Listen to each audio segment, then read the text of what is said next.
Yes, it's yeah,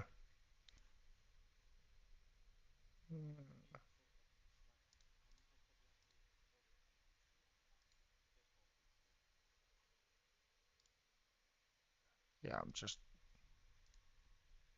oletusarvo. Oletu. No, that's taking my microphone. Wait, why is that taking my microphone? Yep. Now it can. Wait. Now it has my microphone and you. Yeah, wait, we are struggling with some technical difficulties. Just a moment.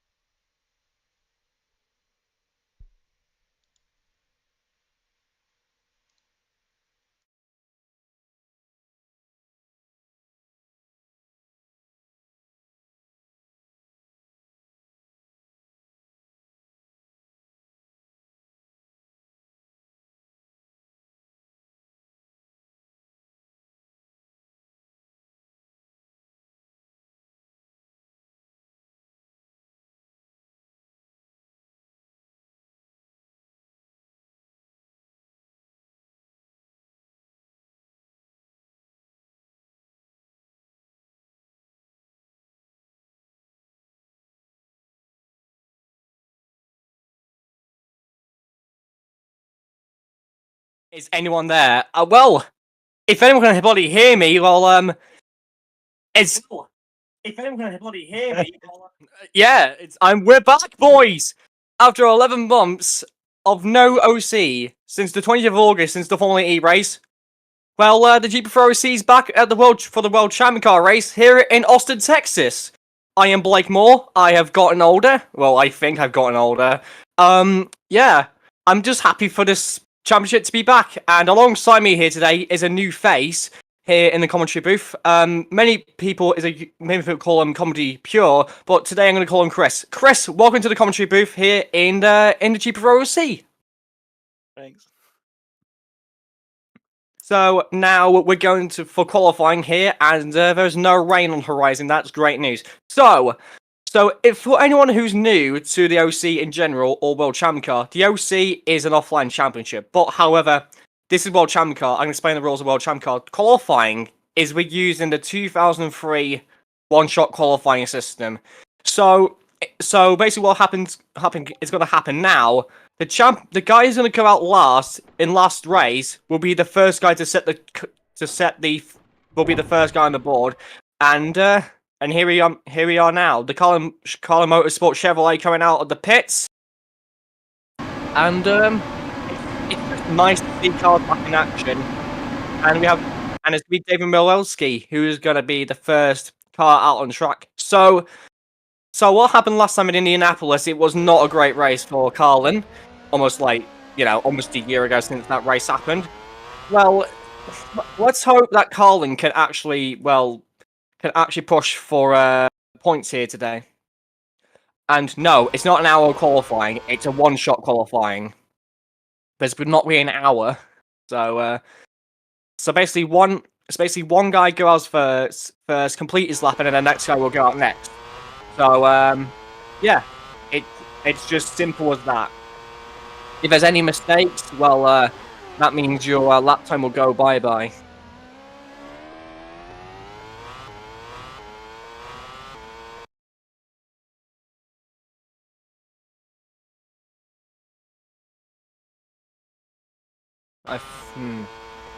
So going down the match straight. So now we're looking at the Coda circuit. There are around 20 corners on this track, and the main points is turn 12, turn 16, turn 1, and turn 3 to turn 9. That's where most likely you might see the most action. So going through this turn 8 clone. So right, I think we should start the lap because Milewski in the final corner in the Carlin Chevrolet, and now he's going to start the lap now, getting the power down up to fifth, up to sixth, crossing the line, Next car will be Colin Smith. Into the first corner, brake hard, get close to the curb, and then push the car out wide. Get the outside line. Cut back on the inside. Outside. Now through this Silverstone SS is through left. Right. Left again. Trying to be careful. Trying to get down again. Up down to the third. 19.4664 is the tight benchmark at the moment for the rest of the pack to be quick at. Through this last part, the S's, and then onto these curves where many launches has happened over the years. Down the hill into this hairpin, which could be a great overtaking spot. Feel like, oh, he's got to lock up Bilewski. Good. That was, yeah. I think his main flat spot is his tyres, but at the moment he's pushing way too hard at the moment. Down this very, very long back straight. As you can clean up on fake up before the 100-meter board, then cut into the left. And get back on the power. Now this is the trickiest part of the track where you have to be careful. 1.165. That's the benchmark for the middle sector. Trying to get on the throttle as much as you can without locking up the tyres. Getting in the bollard. Get the power down. I feel like he's struggling to get the power down through this turn 8 clone. Get close to the curbs.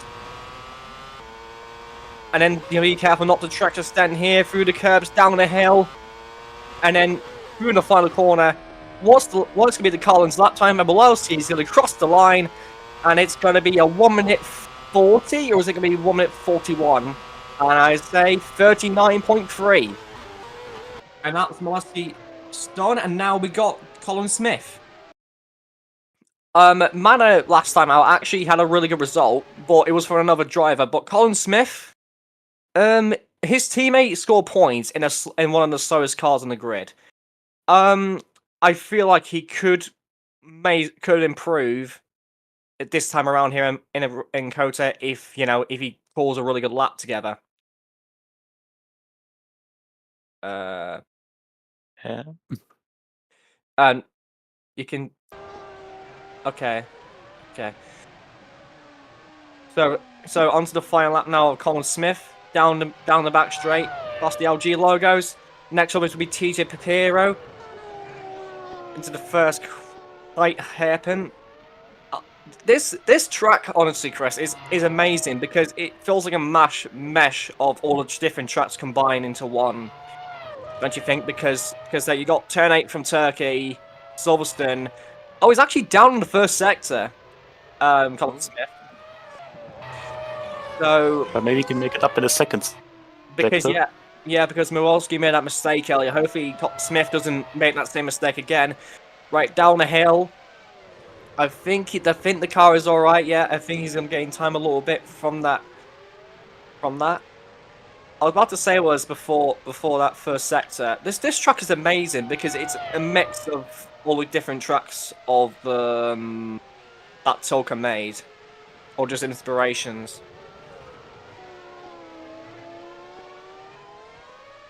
So into the second sector. Oh, that is interesting. Even though Milwaukee made that lock up, Smith is still slower than that Carlin. That is really interesting. It could be pretty close. Yeah, indeed, coming around this turn 8 clone through 17 and 18.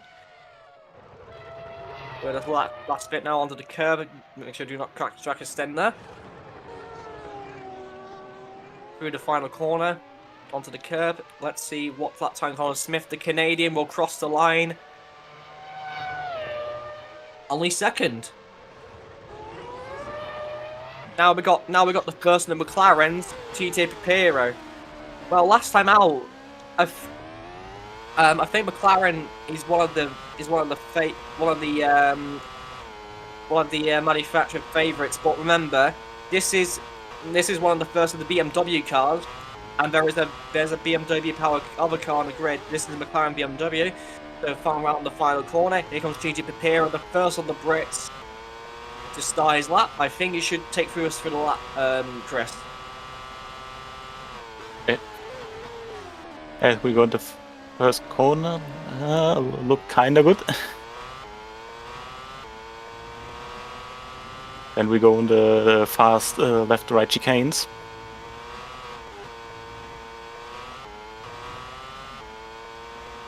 So slower. Oh, and oh, big mistake. Big mistake. I think that will cost him the lap. That definitely cost him a lot, 100%.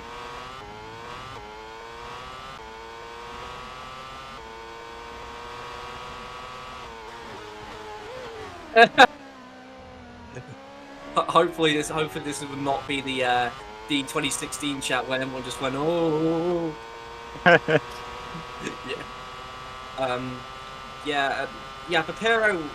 That lap was actually pretty scruffy because McLaren is one of the midfield cars, and Papero just kind of just lost it in the first couple of corners.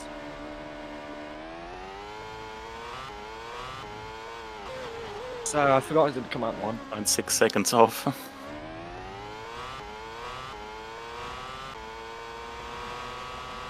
I think Papero needs to finish this lap, so yeah.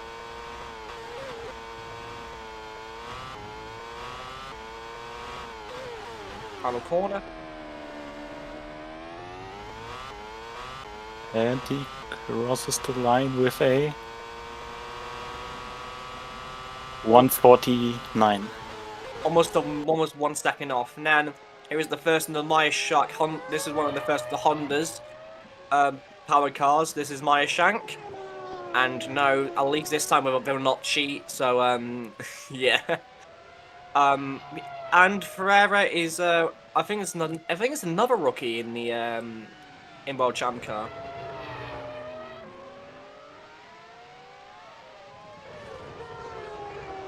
So now around the final corner goes Ferreira, going down the main straight. So crossing the line goes the Brazilian, starting his lap. I think, and it will be the first of the other cars will be coming out. It will be Armin Alpha Dill. So here comes Ferreira down into this Maggotts and Beckett's clone. Left, right, trying to get as much power down and as much curve as possible. Ferreira still down Miller. I must say Jack Miller must not Jack Miller. What the hell am I saying? I'm not. What Miller? This shows my rustiness with commentary, because I haven't actually done commentary since February, so forgive me. So Colin Smith, sorry Colin Smith, I honestly do apologise. So Colin Smith, honestly, no, Jake Morelski, sorry, Jake Morelski. Honestly, he's done a good lap. Honestly, he's done. Oh, Ferrari's actually got quicker second sector.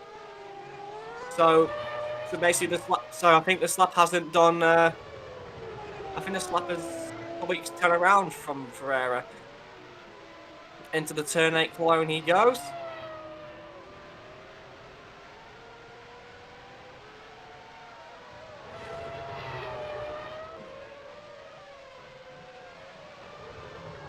This could be a provisional pole. So through the final corner goes Ferrari. Let's see what time does the Brazilian crossing the line. And Ferrari goes to the top by almost 200 tenths of a second. That is a really good lap by the Maya Shank. And here's the other Maya Shank of Armin Alpha Dill.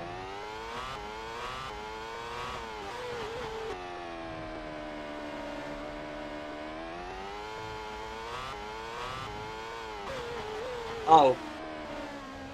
Yeah, Armin Alpha Dill, if you're watching, I'm sorry. For some reason, Sudan flag. Sudan flag hasn't been put in the game yet. So hopefully by next round, the Sudan flag will be in. And yes, this is one of our first this is the first of 2 African drivers in the series. Here is Armin Alpha Dill ready to cross the line. I think we should start. He's going to start his lap, and I think it's going to be. I don't know who's going to be going next into the first corner. Which car will be going next in the? Will we go next? I'm gonna do a split screen. Screw it. I will have the Wikipedia page up.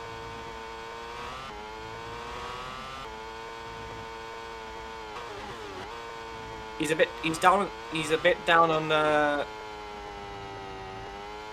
on Mawelski. in the Colin. But he kind of hopes. Let's hope Alfredale can do a good lap into the hairpin.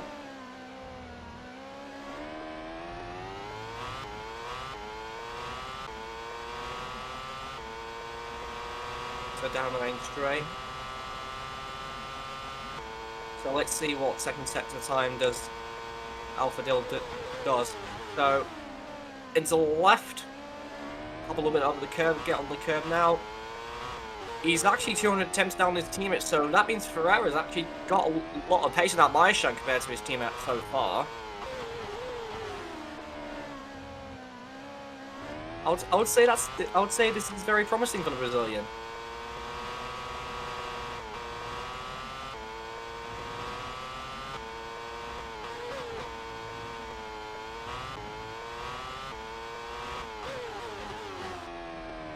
So into the final corner goes Alfredale.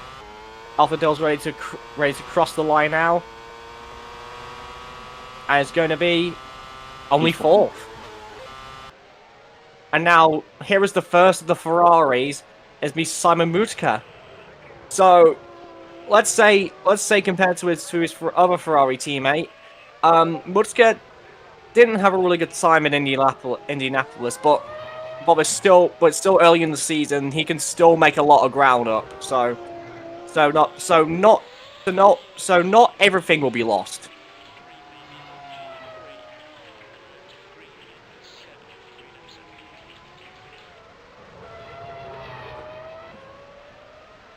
Right.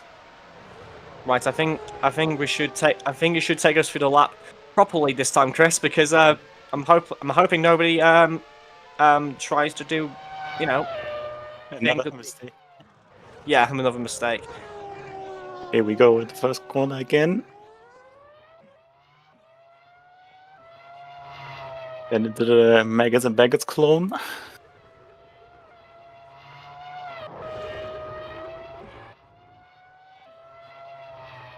Oh, good sector. Good sector one.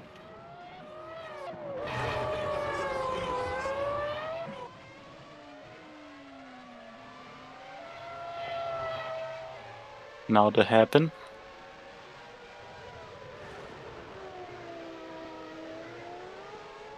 Onto the long straight.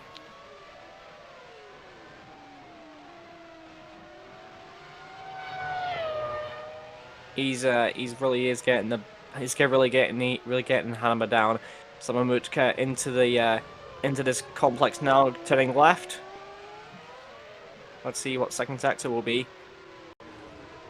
That definitely is a pole time.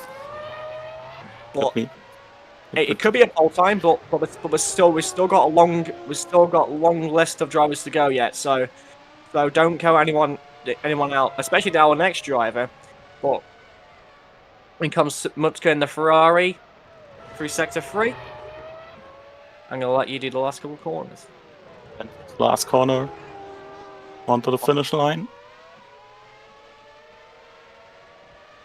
And it will be a 1:38.0. A second faster. That kind of shows the pace of the Ferrari compared to the Meishan. And here is probably the greatest driver in OC history, Florian Volker, who is a 5-time champion in the Formula 1 class, or the top class as it's known to be. So, I mean, last time out he got a point despite not being in the points because he set the fastest lap of the race. So here we on board with the 5-time top class champion, ready to start his lap. Up the hill goes Volker into the very sharp hill, and then down the hill we go into Maggots and Baggots S complex on the curb on the UBS. And then back to the left, and then pull back to the right. 0.6. Whoa. This is close so far between Mutka and Volker. It depends. Volker can keep this up for the rest of the lap.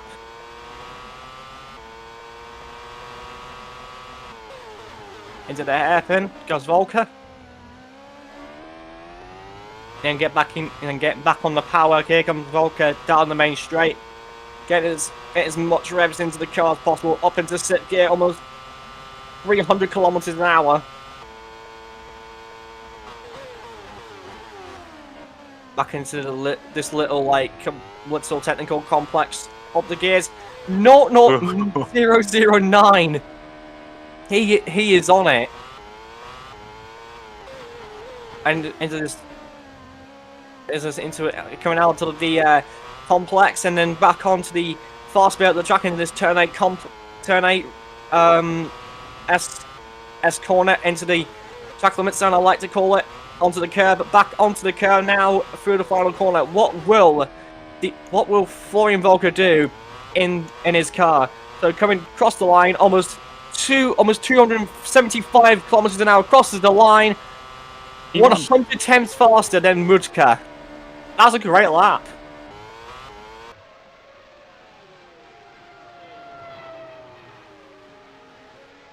And here is another Mercedes car.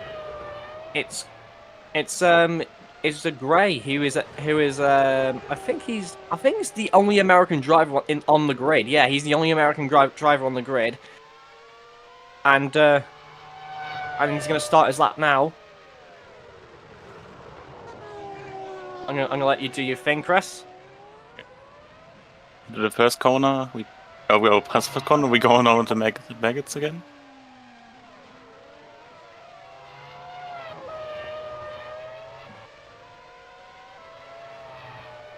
.2 slower.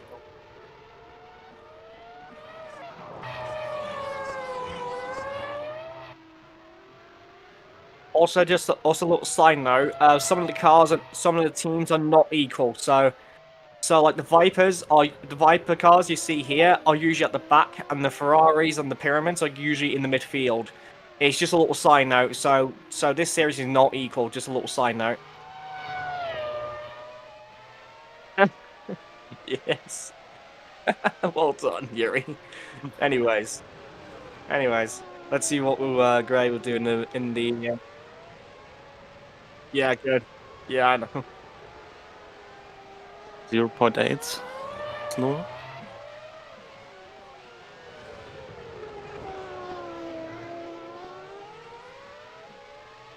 As we go into the last corners.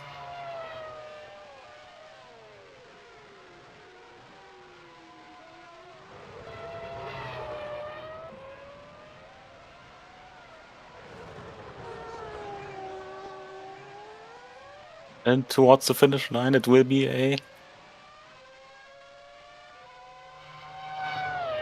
1:39.4. That's a really good lap. And here's the first of the Chip Ganassis, and oh my god, I just realised now. Oh no, Rich Energy. Oh no, it's Rich Energy. Hopefully William Story doesn't post about this.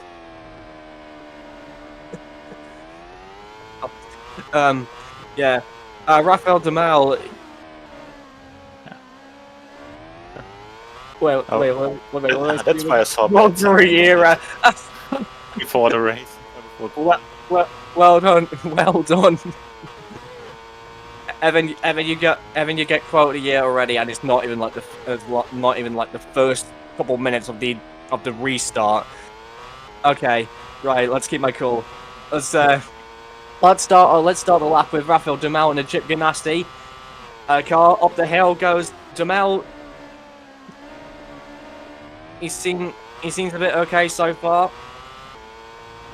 Down the hill goes the Chip Ganassi car. Duhamel into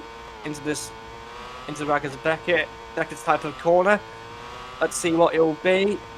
Only 110 soft flow.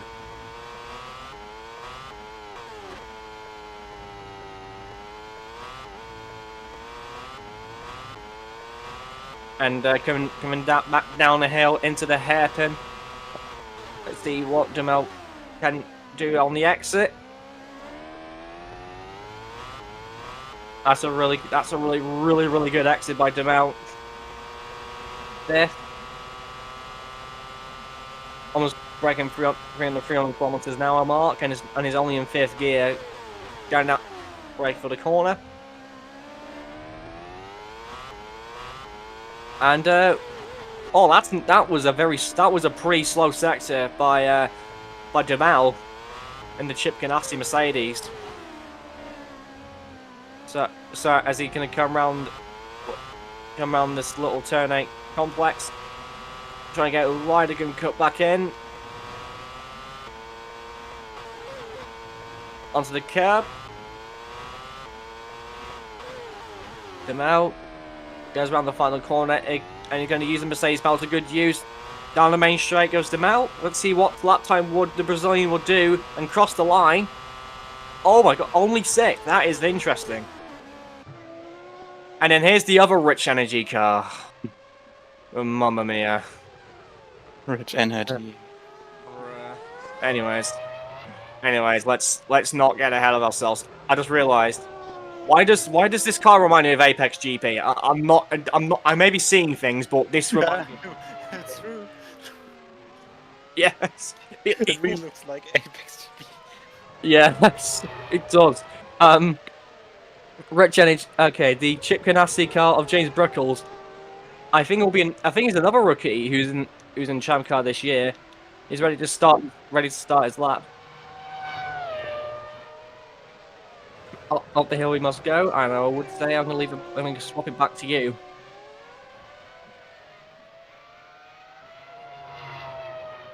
Yeah, we go in the Megas again. First sector. Oh, only 0.068 off.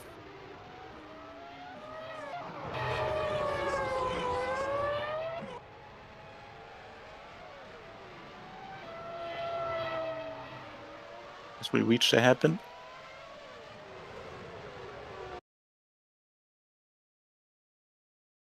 And the long straight.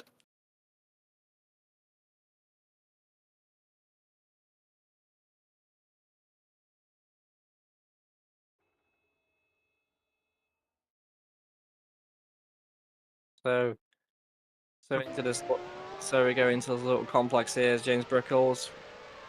Oh, I feel like it could be third, or it could be third. This is a really good lap by Bruckles compared to his teammate at the moment.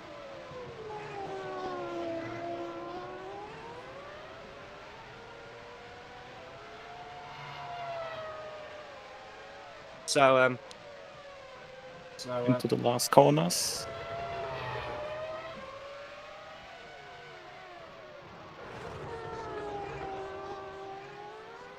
Should be P3 with a 1:38.4. I'll say that's a really good lap by James Bruckles. And here's the other Ferrari, and this time it's not blue and white. And at least the Ferrari designer team knows how to actually need to make a blue and white Ferrari, unlike some people in real life. Okay, no more making fun of Ferrari's design team. I was talking about the bad special livery that Ferrari ran in Miami. Yeah, Yeah. bad, yeah. Okay, here comes Paratski through the left and then to the right. And also, I think Paratski was one of the point scorers last time in Indianapolis. Let's see, 0.058. This is looking very interesting so far from the Ferrari driver. Uses as much power from the engine. Coming back down the hill into the hairpin.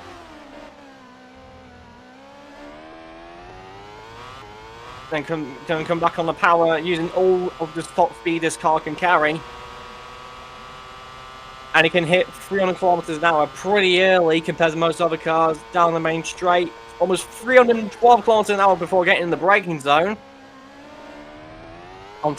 Back to the left, let's see, perhaps will be in the middle sector. I think he might just be in the top 3 zone or top 4. Let's see where Paratski might end up in the last sector. So through the last part of this little complex as I like to call it, through turn 8 goes Ennis Paratski, going out wide, coming back in. and he has to be careful through this corner here because this corner's known for track limits onto the curb. Get as much power on the curb through the final corner. Get as much curb on the exit. And here comes the Ferrari Pettis Paracci. What time will it be for the Macedonian crossing the line? P3. And here's the other pyramid BMW of Adam Wolf, who also scored points last time out in Indianapolis. I must say so far the Ferraris and the pyramid BMWs are looking pretty good around here, Chris. Yeah, definitely.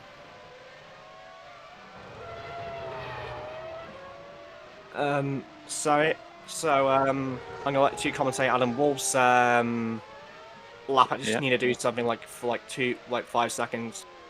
Okay. We go into the lap. First happen. Look pretty good.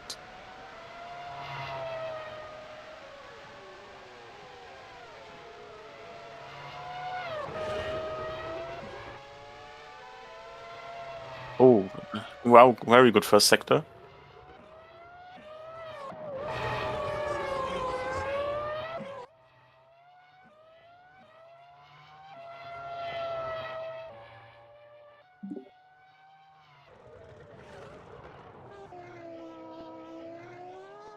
Happen looked also good.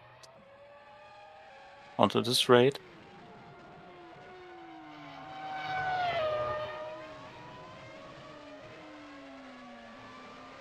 Before we go into the corner complex.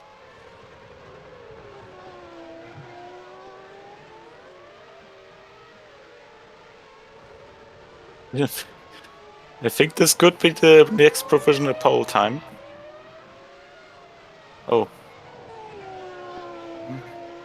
I think it was not that big.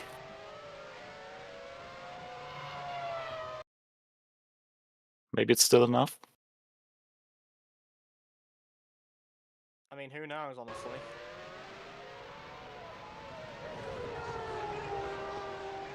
To the last corner. And it's P1 for Wolf. That is, despite he made that mistake, that was a well driven by Alan Wolf. It still shows that he still got it. And then here's the other McLaren, Crutcherville, the last of the BMW powered cars.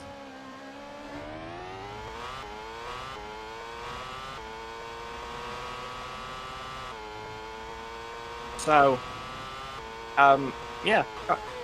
So here comes Crutcherville ready to start his lap. So through the final corner, here comes the McLaren BMW. So Crutcherville, the check-in driver, is ready to start his lap around now. Up the hill he goes into the first corner. Brake a bit late. Trying to get as much of the curb on the entry and exit. Get as much power down. With a sweeping right, and then you have to go for the sweeping left and right. Left, right. Let's see what Crutcherville will do in the first sector. 100 attempts down, but I would say that still be a great effort. He can still hook it up together.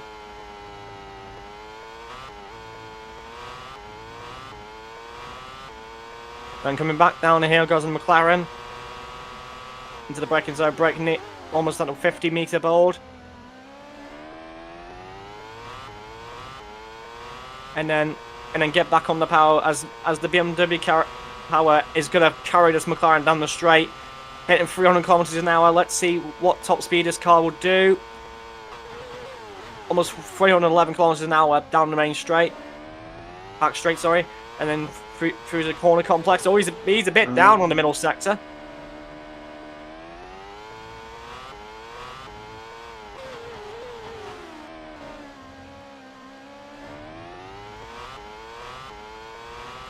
I think he will P4, P5.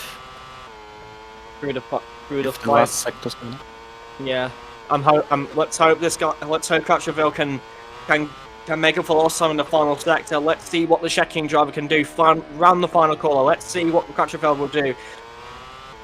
Going up to 5th gear, let's see what the checking driver can do in the McLaren, crossing the line. P5.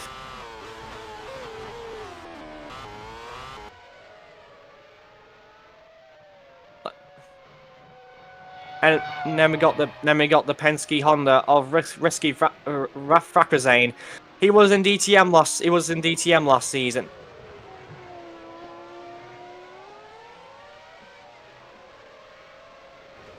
Also an interesting move. Yeah. Yeah. All I can say is Frackazane is very dependable. No matter what series he's in, he's very dependable in an Indonesian driver. So he's a lot of experience. So I think he might do well in the Penske Honda. So coming around the final corner, and second to last corner. Sorry. Now he goes around the final corner, and I'm gonna let you do the lap of Ricky Frackazane. So I'm gonna let you do it.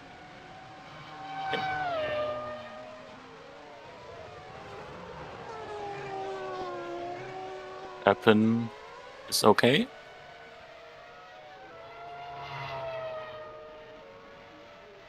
The maggots and the maggots clone. 0.2 off in the first sector.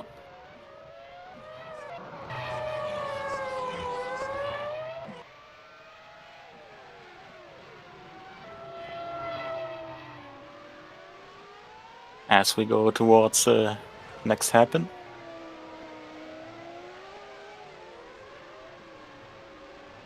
Onto the long straight. With the top speed off. 313 to the braking zone.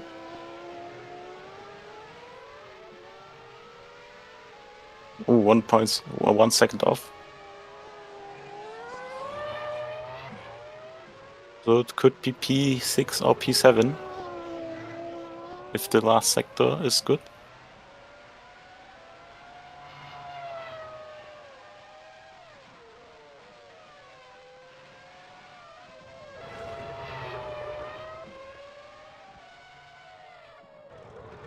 Into the last corner.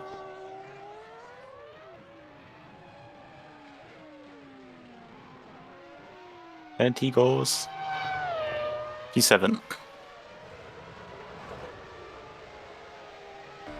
I can say that's a decent lap. And it's the last of the Man of Mercedes. And this is what I was talking about. Morrow had a really good debut last time on Indianapolis. Taking an almost backmarker team in like, wasn't it like 7th place? And let me just check Wikipedia again. It was 8th. So that's all I can say. That's a really decent debut for Morrow. Now let's see what the Canadian driver can do. Crossing the line, starting this lap against Morrow into the first corner. I feel like this could be a mistake somewhere. The hairpin's a bit meshy, but I think Morrow could probably be in the mid. Could be in the mid pack somewhere. Let's see what he can do through the complex. 300 attempts down. At the moment I think he's going to be in the top 8 area at the top 9 area at the moment for Morrow. So into the hairpin goes Morrow. Under the board, here in the 50-meter board. Using the Mercedes power on the exit. Going through the gears now. As in hit 300 kilometers now until the LG advertising board into first gear. Is almost a second down in the middle sector, but to be honest, it's a bit expected because he's in a manner. But if he can do a decent time, I think he'll be happy with that. Through the exit of the complex now, get back on the power, going for the turn 8 clone. Getting wide and then cut back in, and then cut back in, and then go back wide. You can also use track limits here, get on the curb. And then through the final corner goes Morrow. Let's see what the Manor driver can do. Using all the power up to 5th gear. Let's see what he can do. Crossing the line, 10th. He almost set the same time as car in 9th place. And here is an Andretti Chevrolet of Robert Inescu with donning a Red Bull livery that I actually really like this livery. Me too. Probably one of the best of the grid because it actually makes the car look pointy. So, Robert Inescu last time I was on, before he became World Champcar, he was a former F1 driver. He did well before unfortunately getting the boot from the top class, starting a lap, but he was close to the FE title a couple seasons ago. But to be honest, he's a capable driver of getting back into the top class. So here comes the Red Bull reserve driver, goes Robert Inescu through onto the curbs. It looks like Inescu could be challenging Wolf at the moment. This is looking pretty good for the Romanian so far. So here comes Inescu down the hill.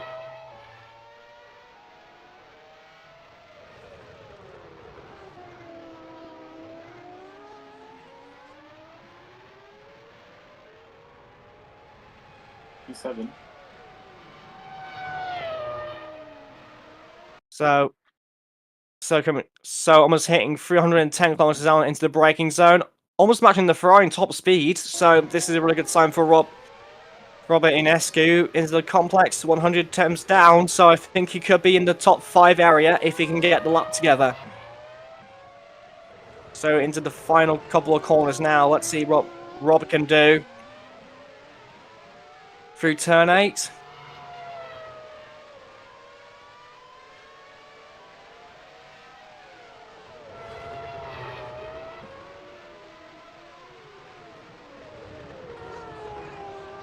And coming around the final corner goes Robert Inescu. Let's see what the Romanian driver can do. As Robert Inescu in the Red Bull livery, darting towards the finish line. Second, that was a great lap. We still got a lot more drivers to do. Here's Tescores in the other Viper Mercedes. So Great session. Went second on the grid. That puts us in a really strong position. that was the game talking. That was not actual Rob's engineer. What I wish. I was wondering where this is coming from. Right. I think you should do Tescores, right? Okay.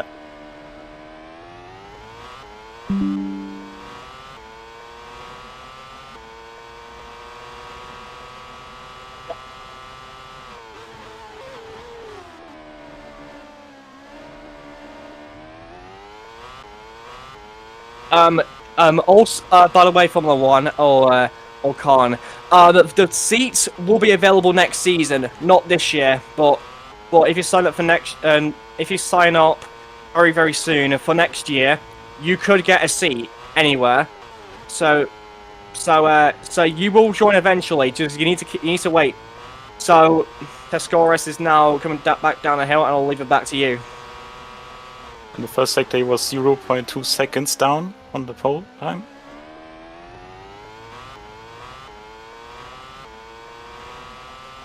Oh, we watch his top speed. 300. 309.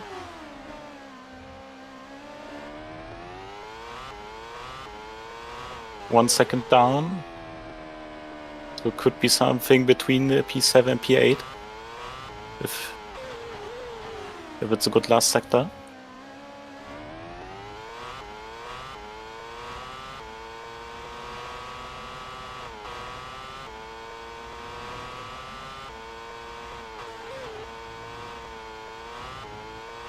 Into the final corner.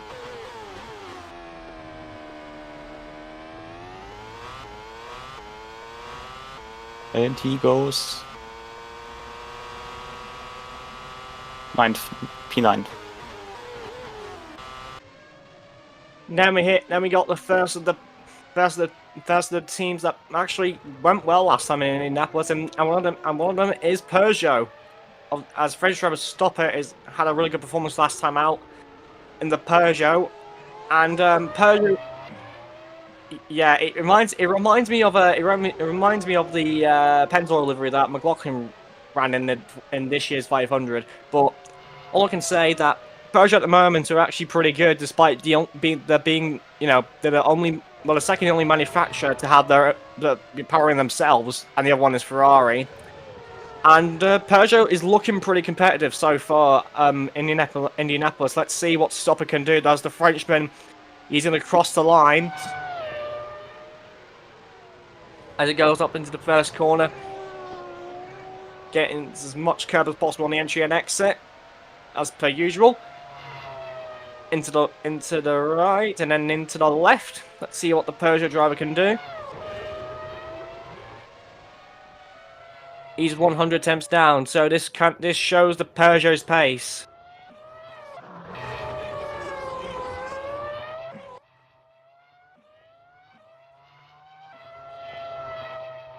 So down the hill he comes now into the hairpin. Let's see what Stopper can do on the exit.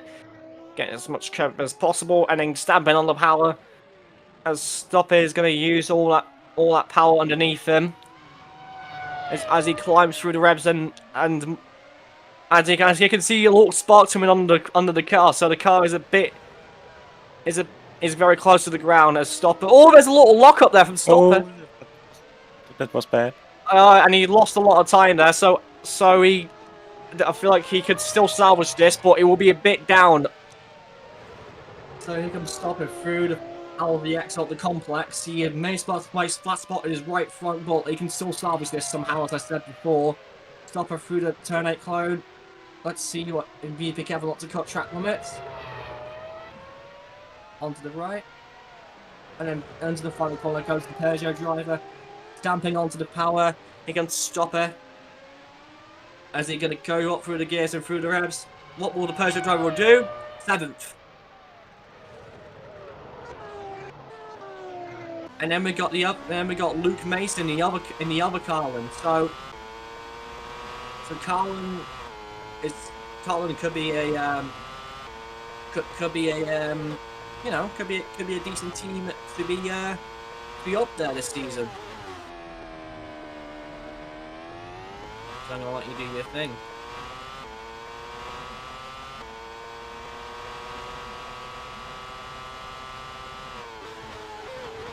First happen was okay, I think. And as we go into the clone of Maggots Packets again.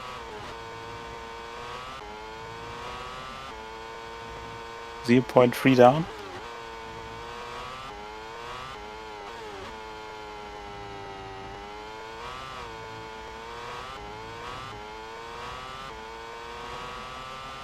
Down the hill towards the next happen, I mean.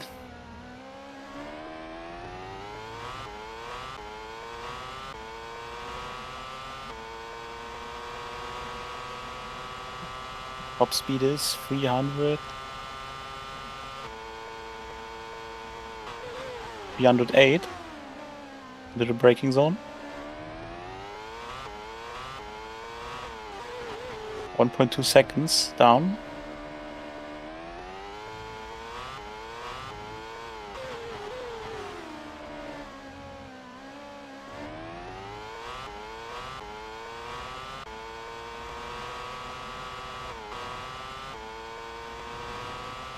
Into the final corners.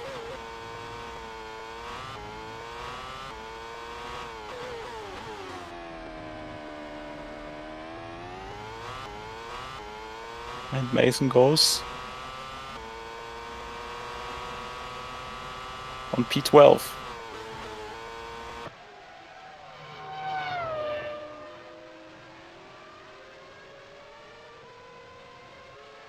Next we have the Andretti of Kupok in the AlphaTauri livery.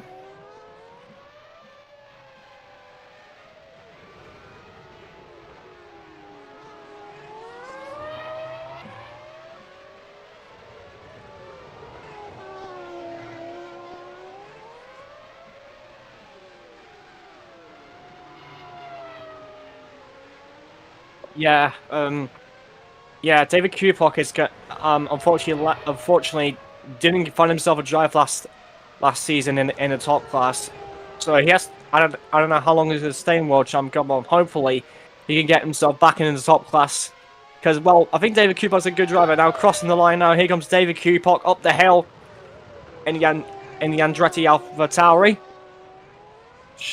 livery as David Kupok comes down the hill and into the left, into the right, and then back to the left. Let's see what Kupok will do. 100 temps down, so I think Kupok could be on a good lap if he does. Of course, he doesn't make a mistake. So come back up the hill now.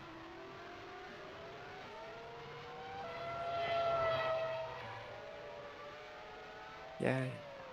David Kupok into the hairpin now. Goes coming down the hill and trying to get as much speed as possible through the Chevrolet engine.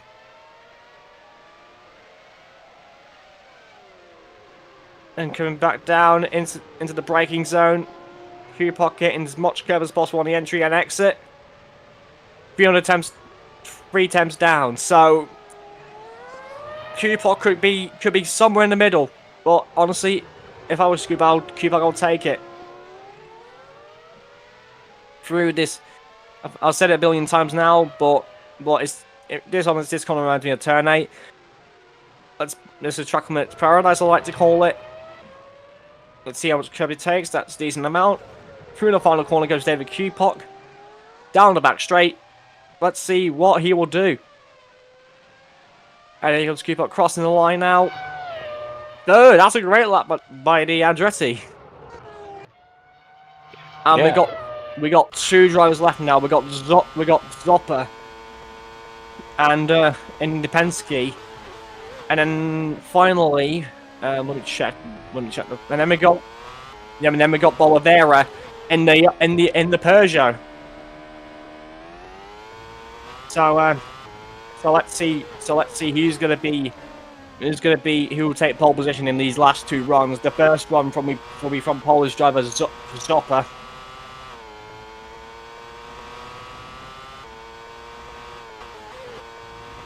So I'm gonna let you do Frederick Zopper. I'm gonna do Oliveira last. Okay.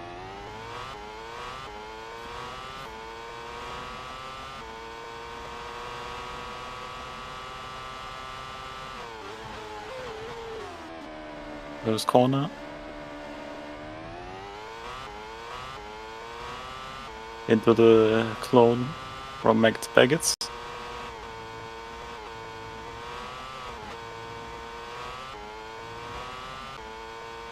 .1 down.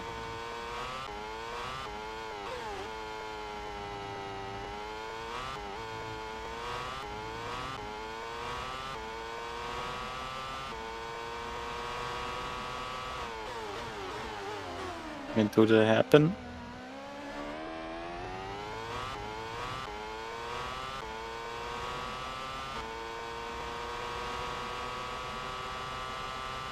No, a bit difficult to see the top speed.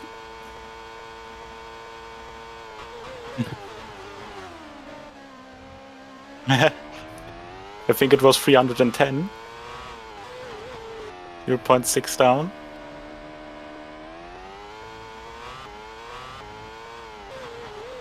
You could maybe in the top 5.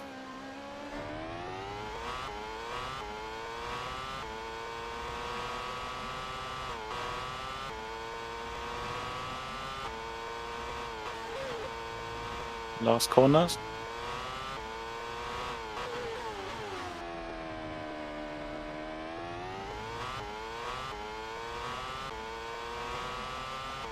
And he goes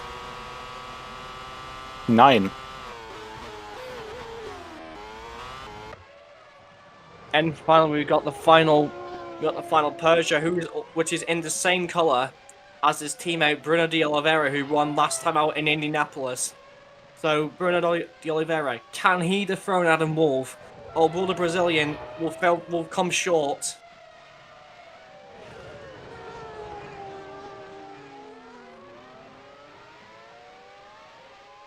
Can Oliveira dethrone Adam Wolff as he's going to start his lap now? Here comes the Brazilian. Up the hill he goes.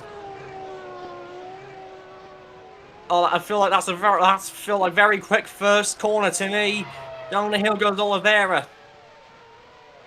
Into the left, into the right. On the curbs and off it. Let's see what he will do in the first sector. 7-3. This could be close if Oliveira can do well in the second sector.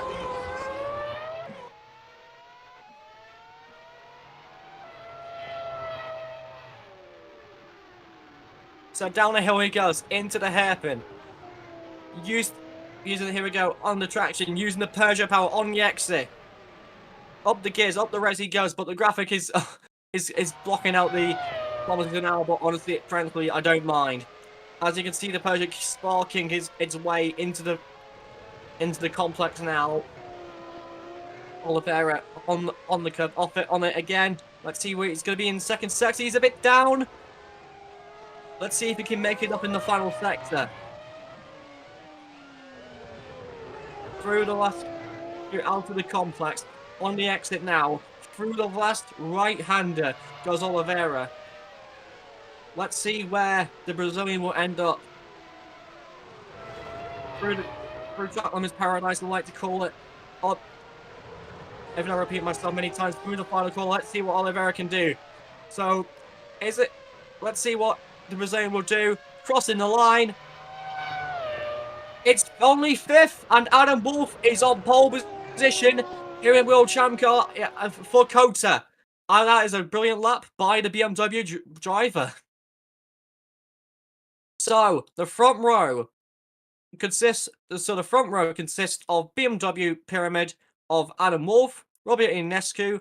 That was a really great lap with Jovan Andretti of David Kupok, Florian Volkin, the BMW, and then we got the Peugeot of Oliveira, Simon Mudka, Enes Piratski.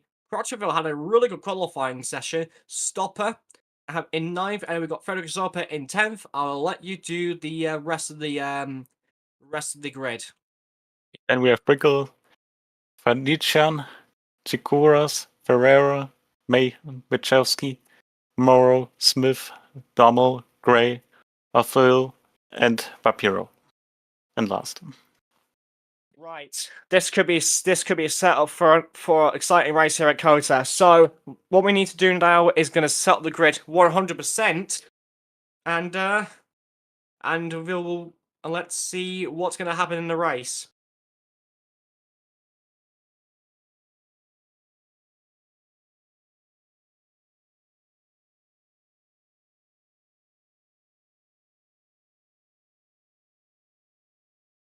Oh yeah. I will read the chat. Okay, right. So yeah, it's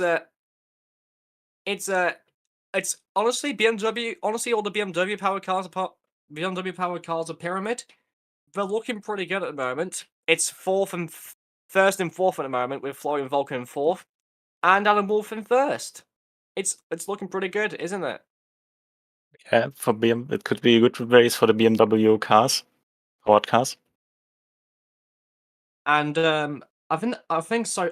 And also they got to be careful around them. We got Robin Ionescu and Kupok, who also have really good pace of the Andrettis.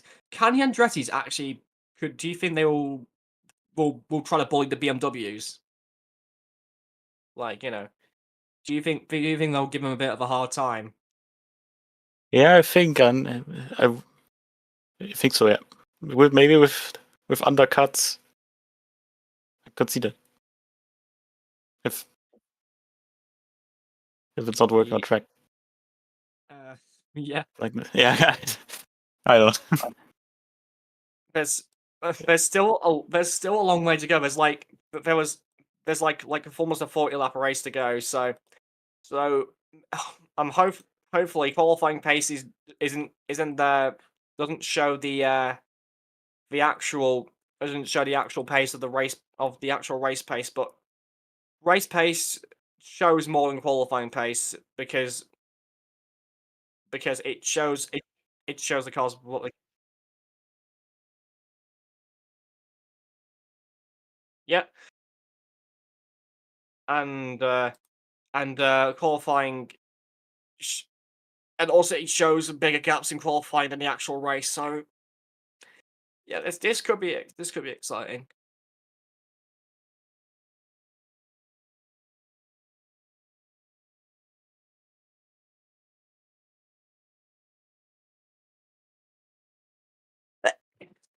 Bless me, Jesus.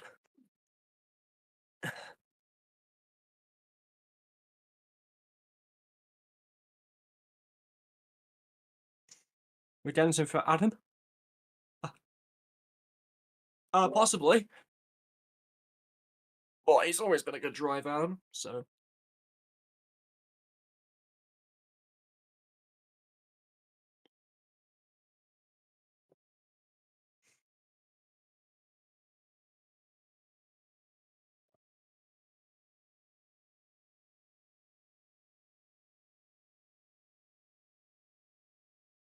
So chat, what do you think is gonna be your predictions for the race, to be honest? Just answer them honestly. But not honestly. You can do whatever you want.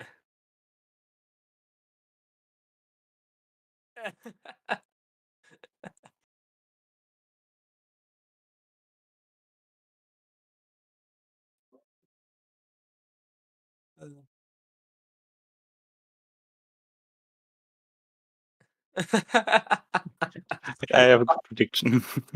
I will come out drunk and win by 99. Mate, you are not Nicholas Latifi. Oh. You cannot do that. Only he can do Oops. that. Oops, I wanted to do more than this. You're I predicting want to do no one can predict the result. That's what I wanted to do. How great you are, Latifi. You are literally live. You are live. Yeah. Volker could win. I mean, you know, you're not wrong. Adam Wolf wins. There's a lot. He could probably win. I think the Pyramid BMWs could hustle the Andretti's they really wanted to. Oh my God.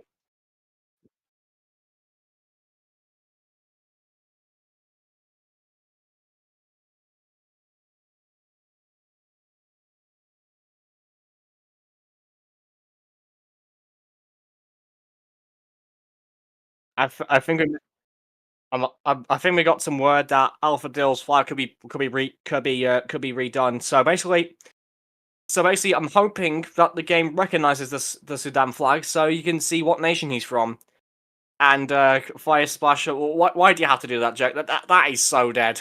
I'm sorry, but like, why do you have to do that? It's honestly a running joke, but like, it can get annoying. Colin I'm and Pro. penalty for Con. Then we got the Colin implosion. I honestly hope Colin implodes because I honestly hate them because they basically ruined my career. Okay. 20-second penalty for Magic Alonso for being Spanish, bruh.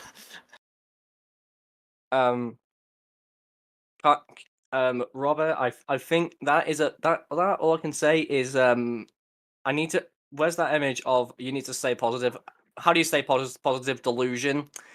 But honestly, but seriously though, I think Rob may win because he's alongside of Wolf. So in the first corner of Circuit of the Americas, it's usually chaos if you look at 2015.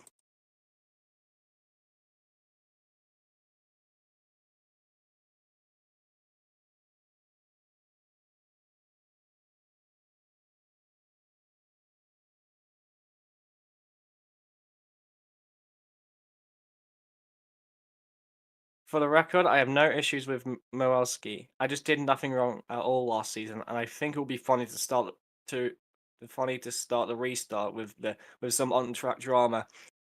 Do you really want a McLaren 2.0 situation? Do you really want that?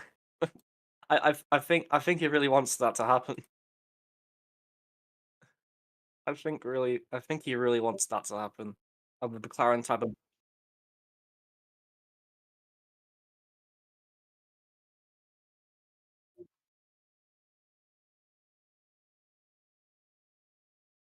So the race. So how many laps are there going to be? It's going to be 40 laps. There are 2 mandatory pit stops. The first one will be on lap 10 to 15, and the other one will be around lap 27 to 30. 35. 25 to 30. Yeah, I just get that wrong.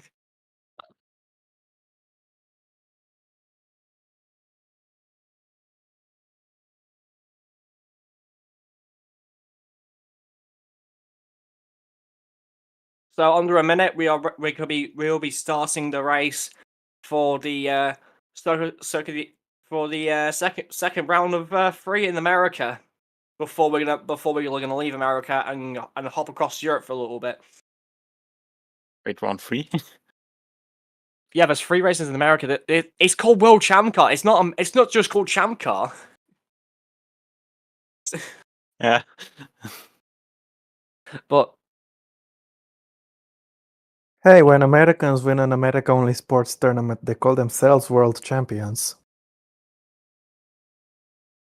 that has to be the most useless part of the day. I'm sorry, but that has to be one of the facts of all time.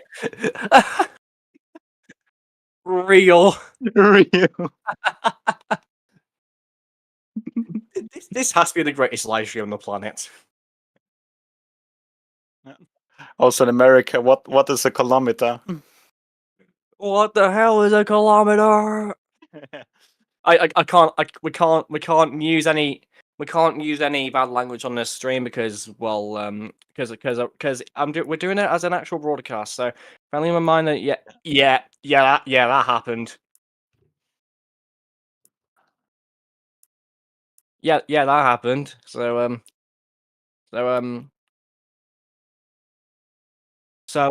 Long Sergeant vibes. right, let's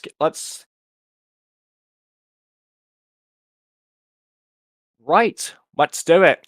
So we'll be doing 4x4. I'll be doing the first 4 cars, and you will be doing the other 4 cars. Right. Let's do this. So, as we said before, Adam Wolf in the Pyramid BMW is on pole position with Robert Ionescu in the Andretti, with David Coulthard behind him in the Andretti, and Florian Volker in the Pyramid alongside him. Then we have D. Oliveira, Mutka, Farashki, and Crutchville. In P9, we got Stopper, and then we got P10, we got Frederick Zorpa in the Penske. P11, we got the Chip Ganassi car of James Brickles, and we got Riffy Fakhrizadeh in the Penske in P12. Then in P30 we have Chikuras, and 14th Ferrara, 15th Mason, and 16th Mulawski. In 17th, we got Morrow in the Manor, alongside his teammate Colin Smith in the Manor, and Rafael Demel in the Chip Ganassi. That's not a good qualifying session for him. And we got Jamal Gray in the Viper, and the last 2 are Alphadil and Vipero. Let's see what's going to happen with the forecast. Oh, there's going to be a bit of rain, maybe. But unfortunately, the rain's after the race, so I don't think we'll get the rain. But it depends. It really depends. But we might. It really depends. As we can see the loading screen.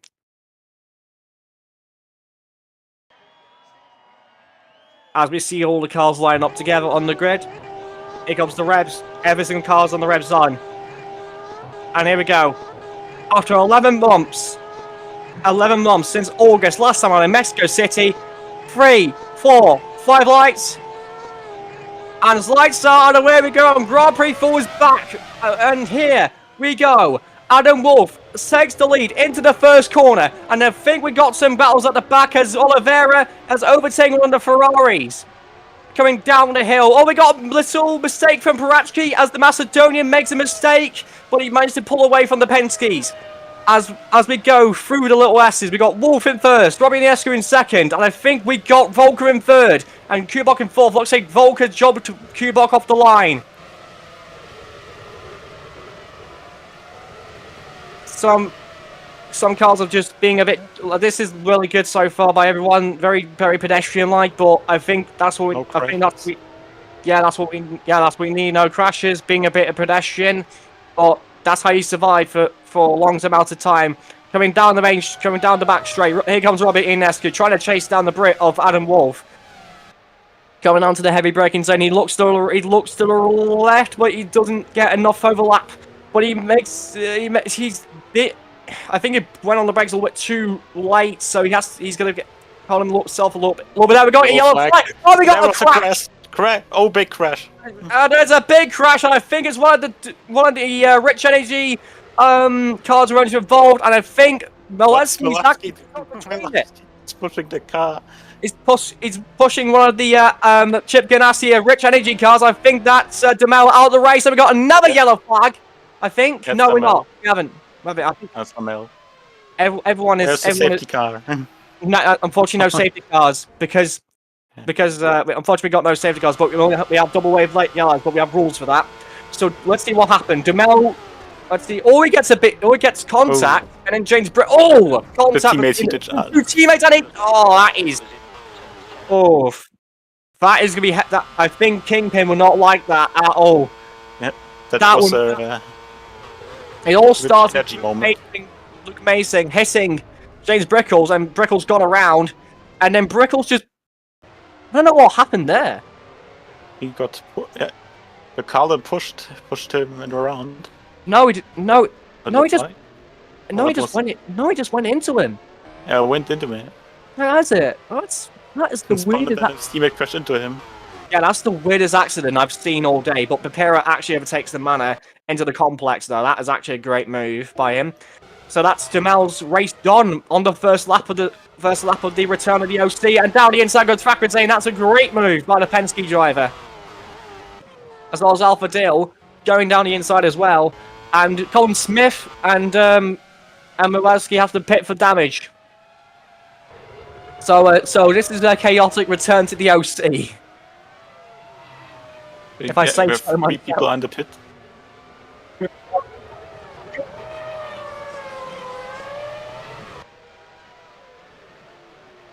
So we're seeing this battle now between two former top class drivers, between Volker and Robert Ionescu. These two competed around the same time as each other from 2010 to 2016, 2012. So let's see what these guys can do. Down the back straight, there's not a lot much battles going on. Well, it looks like Pepera is going to line up and move on a Meyershank. Let's see what he will do. Here comes using the ball, the BMW power. The Meyershank defense to the left. Can he make it? Vero makes a smart decision by backing out there.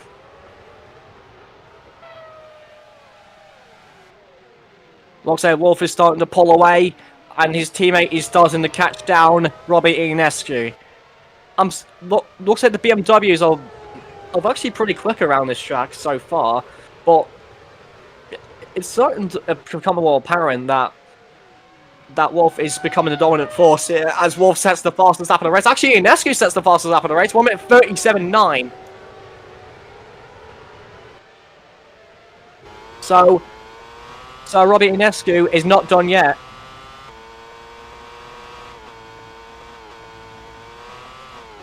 So we're on board with Florian Volker. So let's see what the positions. Oh, that was close. That was close. Ferreira, that was lucky. Ferreira, that was lucky there. That the hitbox didn't count. Let's talk through the incident. Up the inside.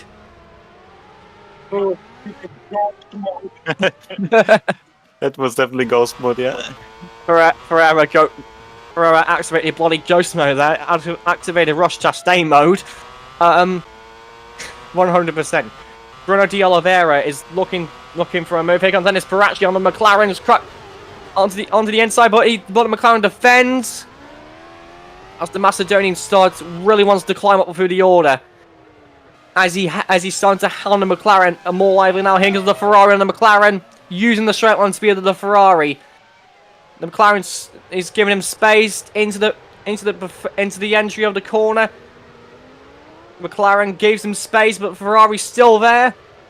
Can he make the move around the outside? And Paracci's through on crack reveal. That is a great move by the Macedonian.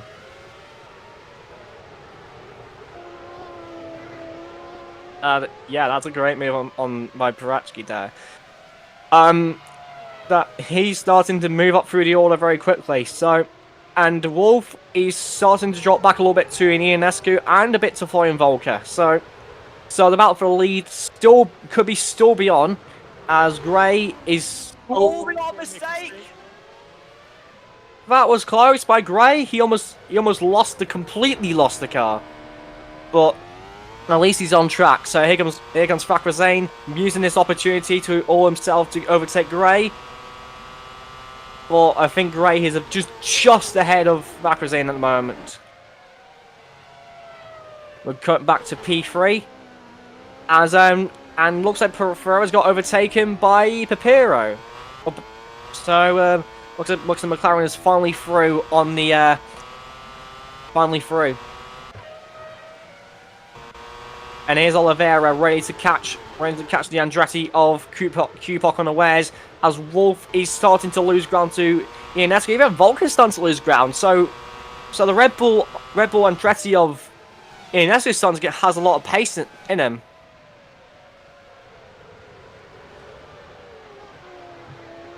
No overtakes so far, but he's starting to gain timing in SQ. He's starting to pull away from Volker. Now back on board with the PlayStation car of Wolf. I really like the livery of the PlayStation car because it's really good, isn't it? And a certain library from Miami. Bluish library. Okay. And we got the and I forgot that sponsor actually used to be part of the Peugeot team in the British touring cars back in the 90s. As I said, Ionescu is catching as Parati sets the bosses up and racing the Ferrari. So it looks like Ferrari is on the move.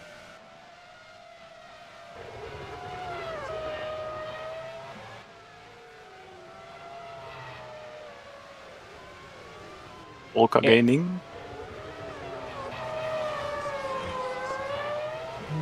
Yeah, Volker's starting to get some pace. He's actually very close to Ionescu now, but Adam Wolf is still a couple of seconds ahead of, at least a tenth ahead of Ionescu. But Volker's closer to Ionescu this time, so this could be a chance for Volker to try to catch Ionescu, but I think he's a bit too far back to make a move. Paratsky's getting close to his teammate. His teammate Smutska defends the inside. That's not a good idea because you'll lose time doing that. Volker's starting to gain and lose to Ionescu as the three drivers start to go into combat.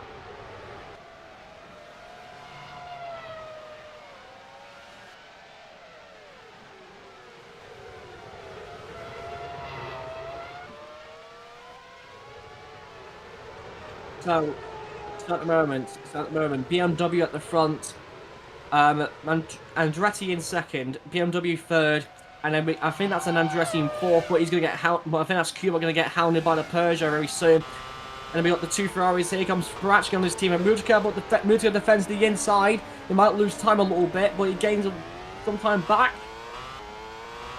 Down the hill into the little complex. Muggins and Beckett's complex we go through the left to the right. You know the story by now. Yeah.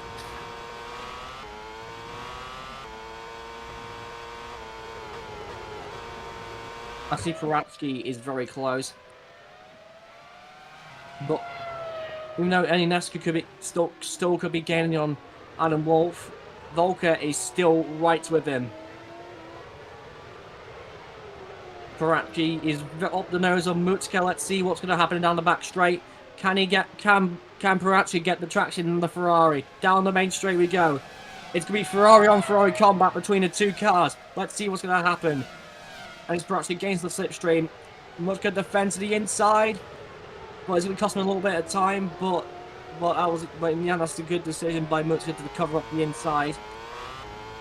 Little gains by Ionescu, just little by little.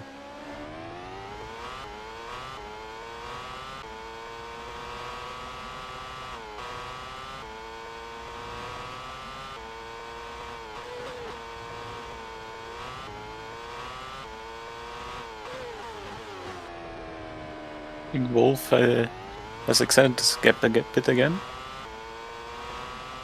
And starting to become a little bit more consistent now. But Ionescu's still right with him though. That's the thing though. One mistake and they're through. It's one mistake and Robert Ionescu's up the gearbox with Adam Wolf.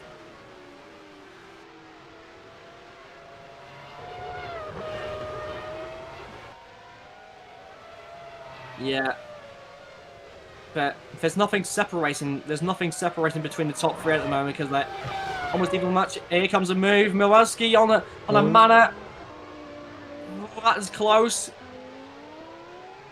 That was really, really close there. That could have been an accident, but great driving by both of them. Not to hit each other. And the top three still wait on it. Still in a gap of a second. Here comes the two teammates. Here comes the Vipers to score us. That was close.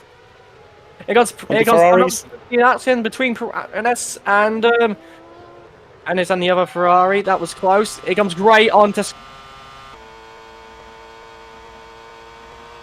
score it. Here comes down the inside. Can Tescoris make the move? That was Tescoris defending. I'm sorry. Tescoris was defending. He was in the pink car.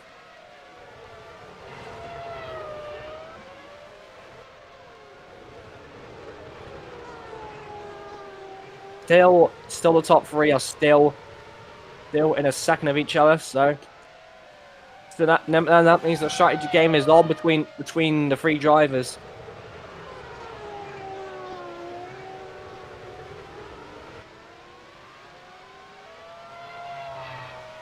Yeah, there are pit stops in Champcar. I think the first pit stops will start in 3 laps time. 3 to 2 laps time. That's when the pit stops will start.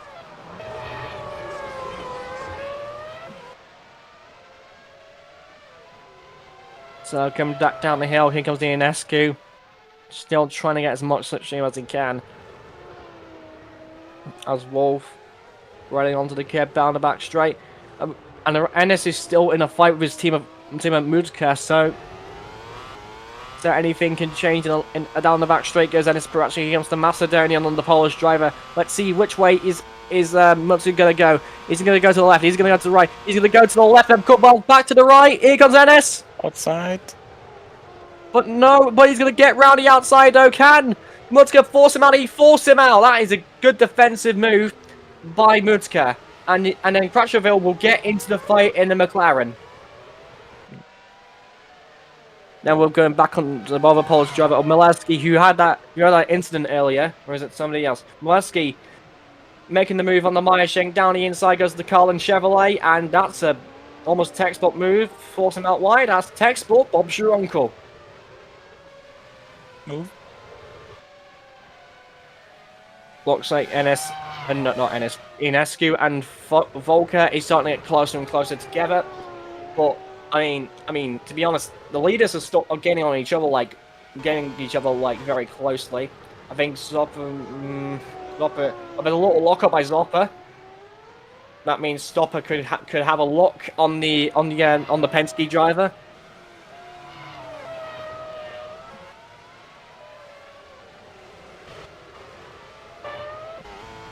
So cutting back to the leaders. The leaders now. But now back to this little Ferrari civil war. What we got McLaren involved now on Crutcherville. So not to defend. That's not probably a good idea. He's defending fresh air. So that was a bit of a not so good exit. Volker is near, but he's not close enough. Here comes Pipero. He's making his way up through the field down the inside. That is a good move.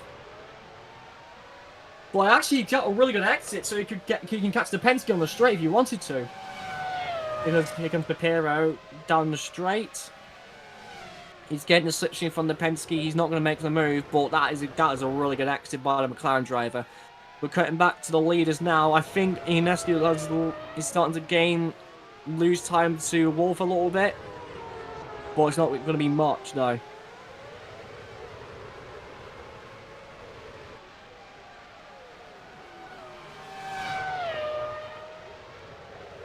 This is the pit window is now opened for 5 laps, and now the pit window. So here comes Ennis Parachki on Mutska. Mutska still defends to the inside.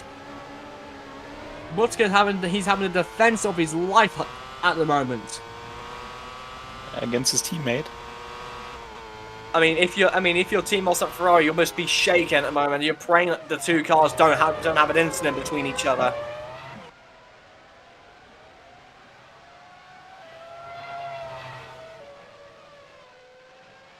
Volker is still gaining on the Red Bull of Ionescu. Papero. Oh, we got that was close for Papero. That went off the track there. Oh yeah. He lost traction, and yet he still managed to get onto the still held it. That was great car control.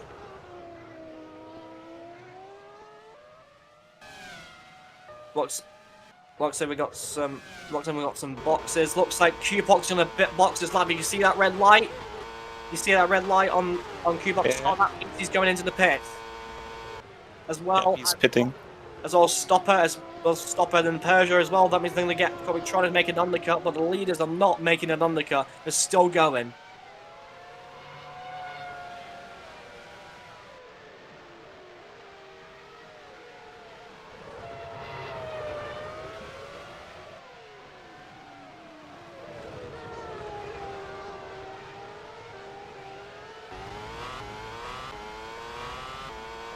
Volker might try now an undercut in the next lap. Here comes the first pit stop for David Cooper coming into the pit box. We must go. Changing the tyres. Here comes the pit mechanics fitting new ones. Add some fuel. Brake. First gear. Q-Box stop is 9.9. And stoppers stop. First gear. 9.5. That's a quick stop by the Peugeot crew. As Q-Box will come out in 15th place. And Stopper comes out of the pits now. 18th, I think. Volker's stopping this lap. This could be crucial here for Volker. He might get an undercut on Ionescu and Wolf if they play the pit if they play the cars Oh, right here. Ferraris. Here comes Ennis Parachki on the inside. Down the inside. Great move. Mutka going to pit. Indeed.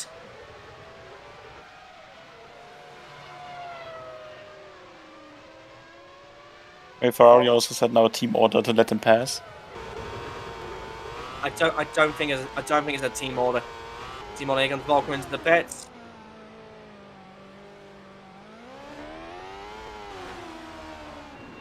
Pit lane speed limit.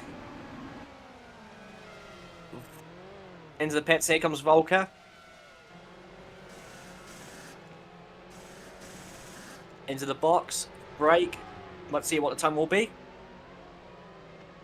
That's good.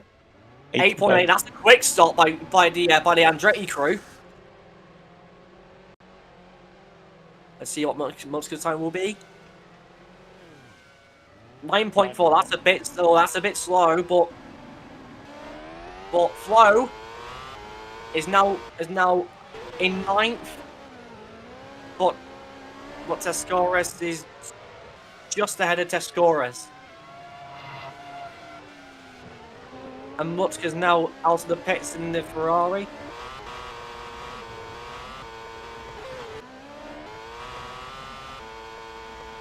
Looks like the leaders are not pitting. That is interesting. The leaders are going long, I would presume. And Cratchville's going the next guy to box.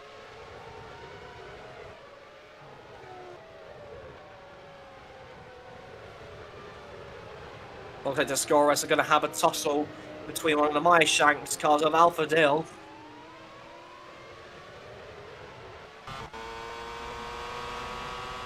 So down the back straight goes Alpha Dale in the Honda, Weisshank Honda, sorry, against the Vibe Mercedes, and we cut to Oliveira. Now we cut to Crutcherville, going around the final couple of corners.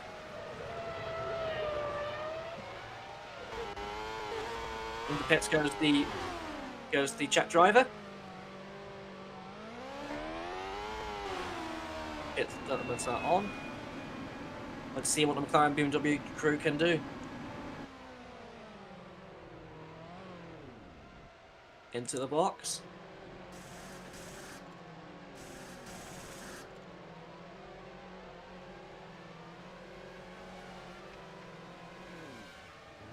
Right. Hello? Let's see what it looks like. Loads of people are boxing this lap. Let's see where the Czech driver will end up. We'll come out in 11th.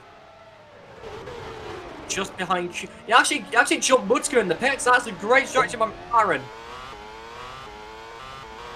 At the moment, that is looking pretty good for McLaren at the moment.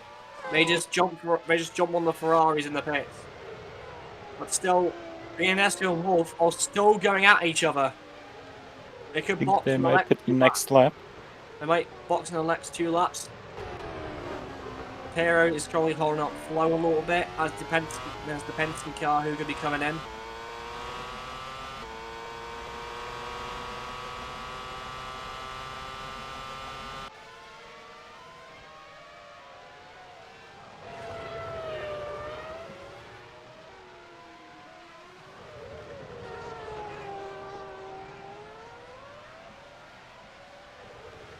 As we see a lap car ahead of James Brickles, and he's going to almost makes another mistake. Looks like the Chip Ganassi cars are struggling out there. But to be honest, James Brickles' race was ended in the first couple of corners. But he's still going, so he's just there to collect more data unless something happens. Yeah. Very bad race for the team. One driver last place and the other one out of the race. Here comes Volker on Papero. Papero defends. Here comes Volker down the inside, but Papero defends very aggressively. Papero really does not want to get that position up. That will cost Flow time a little bit.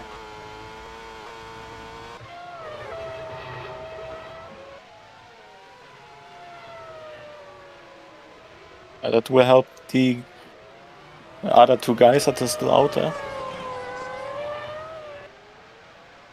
He really wants to get this McLaren, and he needs to overtake this McLaren immediately. If he doesn't get a move on, he will get jumped by Wolf. Yeah. And Papero still defends. He's defending against Volker like he's defending for the World Championship, but Papero is. I mean, to be honest, he had a bad qualifying session, so I honestly don't blame him. But Papero is defending a bit aggressively, but he gives Volker space. Down the inside goes Volker in the BMW. Leads are pitting. Forcing out wide, and here comes the leaders into the pits. And Oliveira as well. The Peugeot team is in the pits as well. Here they go. First BMW, second is Red Bull. Not Red Bull. I'm actually sorry. What Red Bull? Because of liveries. Yeah. Sorry about that. Wolf has gone. Oh, he's gonna. Oh no. Yes, to wait. But Penske has to wait there. And Paratsky actually jumps the Peugeot, so Rennes Paratsky is now in 3rd. So where is Florian Volker in all of this? Volker's in the lead. Despite being held up by Papero, that was not enough by Papero to hold up Florian Volker. The undercut worked. And the undercut worked for Enes Paratsky. Now he's in 4th place, ahead of David Kupok. And also Crutcherville, as I said earlier, has undercutted the has undercutted as well.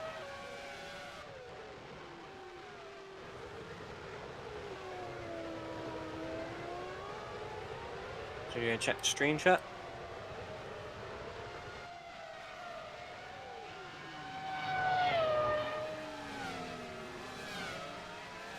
Yes, under anti-Red Bull. I mean, we could name it that, but like, to be honest, that will not be a good idea. Andretti Chevrolet, and this should be called. Volker is currently commanding the race at the moment. And here comes Alpha Dale, still in the middle of the dogfight against Tascoris, but still doesn't make a move. Here comes Molesky though, in the Carlin Chevrolet. But ahead, Alpha Dale's ready to make a move on Tascoris. Tascoris defends to the left as well, whilst Alpha Dale defends to the left. Tascoris gives Alpha Dale some space. Down the inside goes Alpha Dale. But Tascoris tries to find a way through on the inside, but Alpha Dale's through. But this will have the Carlin in the fight as well between these two. Let's see what was good on board with Ionescu now. He's trying to catch up to Alan Wolf, but he's starting to lose time to Enis Paratsky. Just a little bit.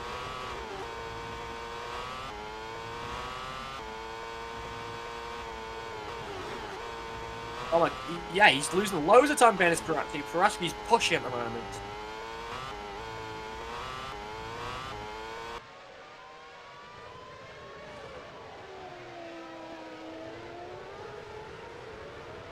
Volker is still leading the way.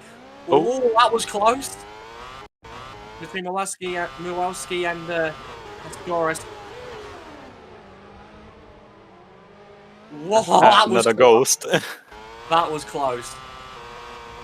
Almost made contact there. I think almost made contact. I don't think they ghosted. I think almost made contact. Here comes Oliveira on David Cupot. Peugeot versus Chevrolet Power. Let's see what's going to go on. Yeah, here comes Oliveira onto the inside. Cupot gives him space. Down the inside goes Oliveira. Cupot trying to fight back. Oliveira goes through.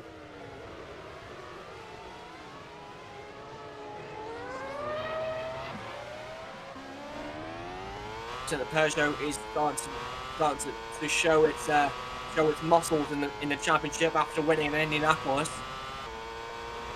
Despite being the only team. So there's no like gravity manufacturers. Down inside, Milewski trying to have a look on the score.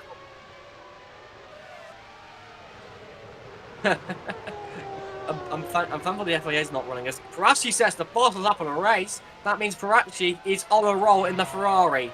He's catching Robert Ionescu by little in the Ferrari. I think Ferrari I think Ferrari's starting to go into its own a little bit here.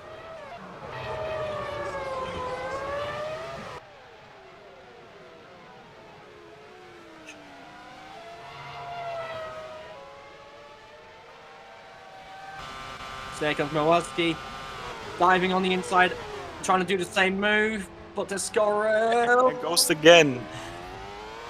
Again, the same move, but the same defense by Tascoris.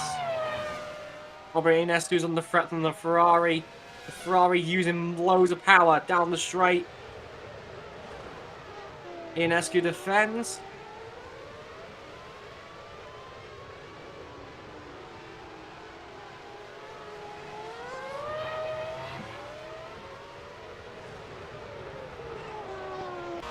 I think we should have a look at the fuel gauge. Here comes Milewski trying to dive up the inside again, but Tascoris still defends from the Carlin driver. Tascoris is defending really aggressively at the moment. Let's see. He's the switching from Milewski. Have a look to the inside. Tascoris was pushing him off the track then and giving him no space. Milewski will finally get through, and I think he does finally get through.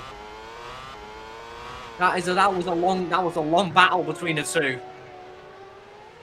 But Ionescu is actually catching Wolf actually, so at the moment, if they just keep on fighting amongst themselves, Volker might win this race if they keep squabbling amongst themselves.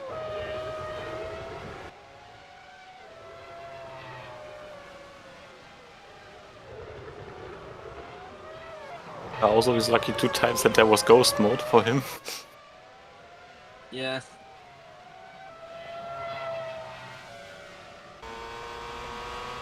I don't think. Let's see. Now, perhaps he's running higher fuel, so So my suspicion is that Ennis could be running on the field. No, it's just on pure pace that Ennis is doing really well here. Here comes Ennis. Getting the slipstream off of it. Inescu into the braking zone. It's very close to the Romanian driver. We've got Rescue Backers Lane versus one of the Viper cars and fight the Mercedes cars. I think Mason defends it against Silent a little bit. No, I don't think that's Mason. Oh, well, that's not Mason. That was Gray. Damn it, Gray. This commentary shows that I haven't been in the OC loop for years, for over months now.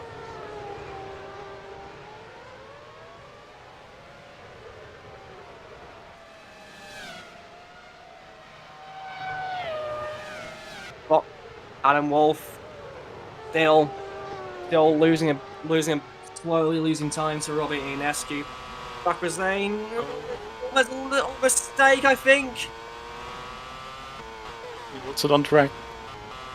He was literally almost drifting around the corner. He was almost drifting car around the corner, but he lost a lot of grip there.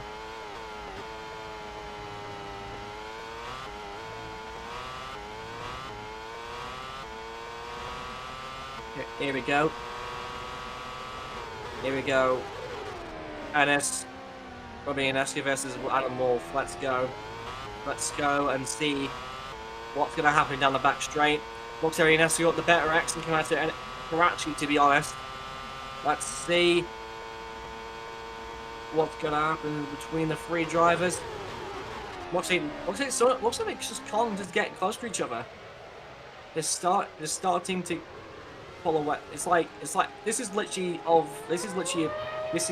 a tug of war between the three at the moment. Because sometimes they gain time, sometimes they lose time. This is literally a game of tug of war between the three cars. Yeah.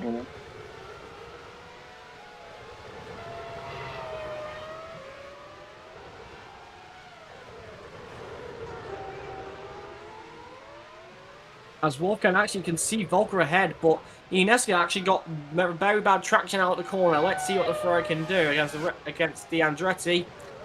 But the Ferrari's not close enough to the Andretti. So many opportunities. Like little mistakes around this track can cost you dearly if you're not careful enough. I mean, some of the drivers set an example of that. Volker at the moment is driving very flawlessly at the front, which is good for him.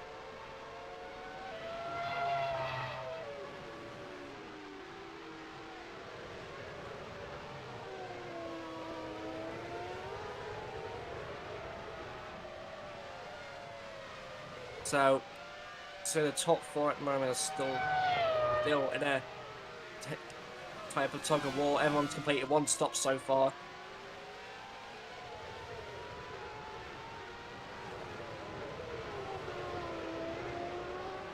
I think some battles at the back actually, I think. Out I can see on the mini-map.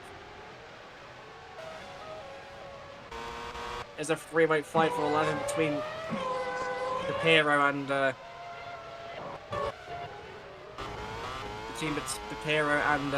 one of the Viper cars and the Penske's. Bakrasade is still chasing down Ray at the moment, the American versus the Indonesian. But it still feels like it's in the same situation. We're just playing a game of tug of war at the front and the back of the fields.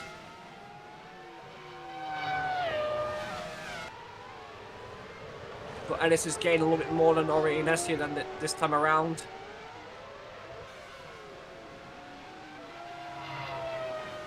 Volker now has a 2.6 gap. It kind of shows that Volker's consistency so far is keeping him distant from Adam Wolf.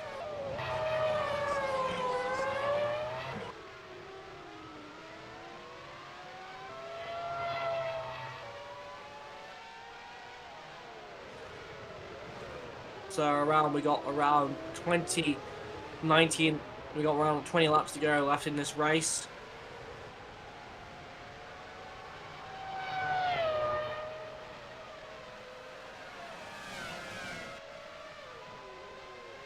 And this is still not close enough to Robert Ionescu. He's not even close enough to try and move.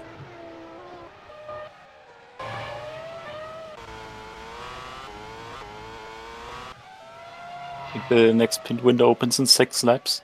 Yeah. I mean, it's 4 laps, but still 6 laps. Or 4. Or 4.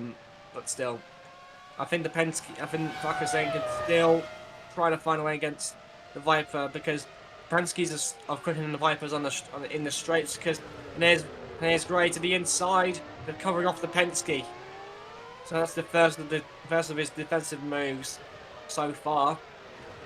Volker has actually pulled away from Adam, so Volker's currently keeping Adam thinking at the moment. Volker driving a very good race right now. Yeah, he's dominating at the moment. He's dominating right now. This is a classic Volker race.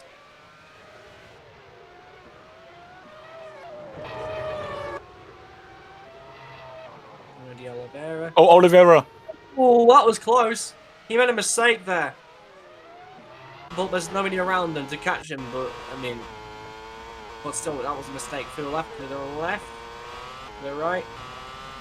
I think he's got too much Kirby on top of the car. Which did the same mistake as Papiras in qualifying. Yeah, kind of like that, but it wasn't.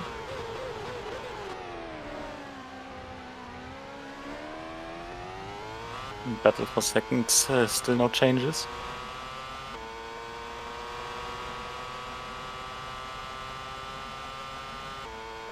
I think Rob is more closer to Anawov than ever before, but Crutcherville's actually close to Q-Park. And Viper and one of the Viper cars are great. He's still fighting Vakuzen. I don't know how he's still holding on to the Penske, but fair play to the American driver so far.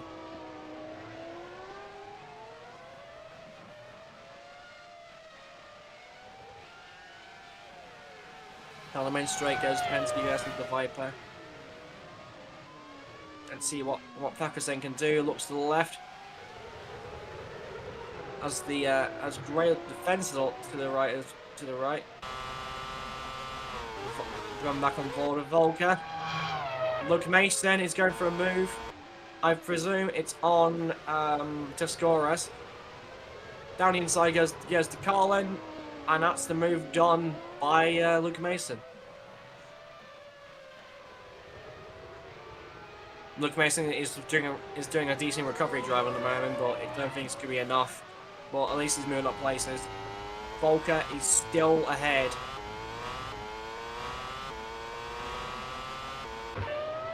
Now over 3 second gap. Ratti is actually 3 tenths behind Ionescu, so Ionescu may have some company soon from a bright red Ferrari.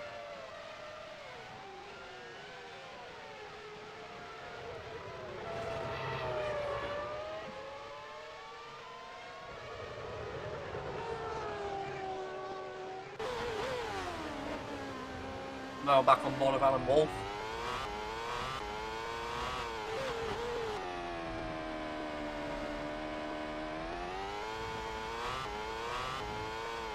Yeah, Alan Wolf has started to pull away from Robert Ionescu, so this is really good. This is starting to be good stuff by the Brit as he's starting to pull away. As Baracci is now hounding along Ionescu. Let's see what's going to happen between the Ferrari and the Andretti.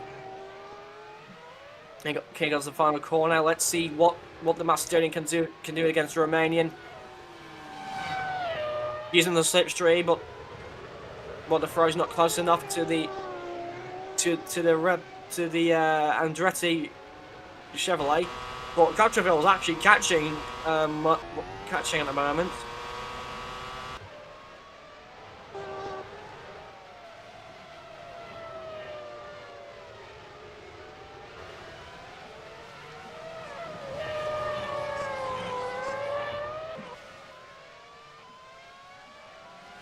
Ennis is still catching.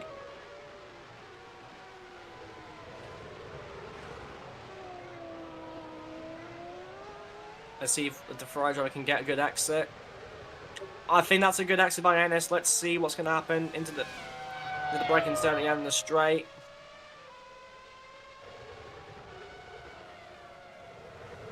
Obviously, Inescu trying to defend, trying to cover off the inside, but he just lost some time to Ennis at the moment. But he actually gained 500 attempts from that, despite defending almost nothing.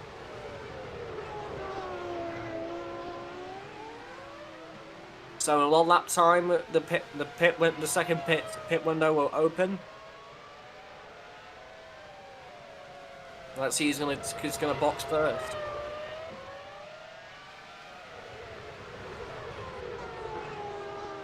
Could become a pit stop battle between those two. Yeah, it could be a pit stop between the Ferrari and the Andretti of Robert Inescu. Crossing the line. None of them are boxing. Patraville is actually getting on Q-Pot.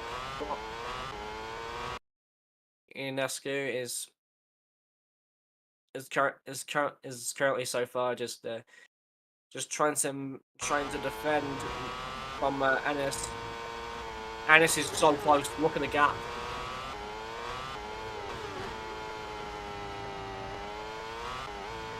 Well, actually, the muff is actually starting to slow. It's actually slowing a little bit for some reason. But maybe it's just because it's not like good for that sector. Volker's gonna box. I think. But I don't see the red light on it. Me too. But maybe his teammate? Oh, it's there on the right. Sorry. Ah. He's gonna box on the X. So pit X means gonna box first. Patraville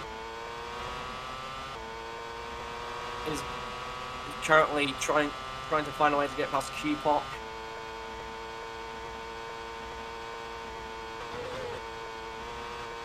Q-Pop defends. Nakazane still trying to get past the Viper car.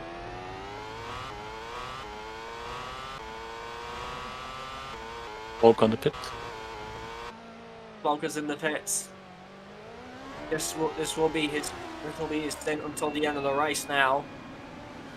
Let's see what the pit crew of Bindo is gonna use.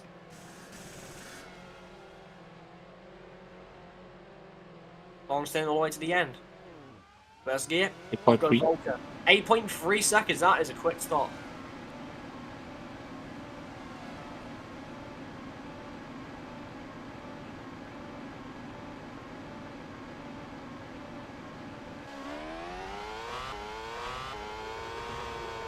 It's out in P10.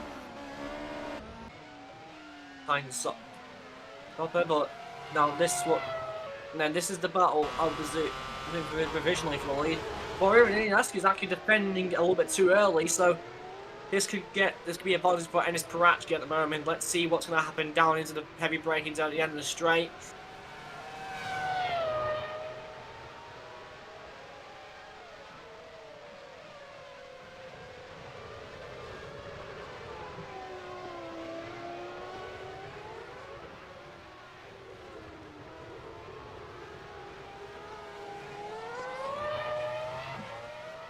Inescu is trying to keep Wolf honest by trying to get near to the BMW pyramid. So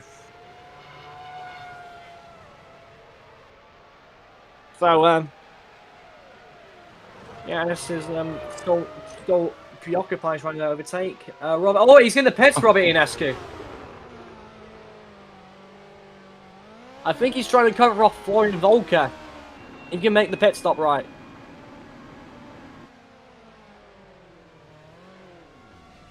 Let's see.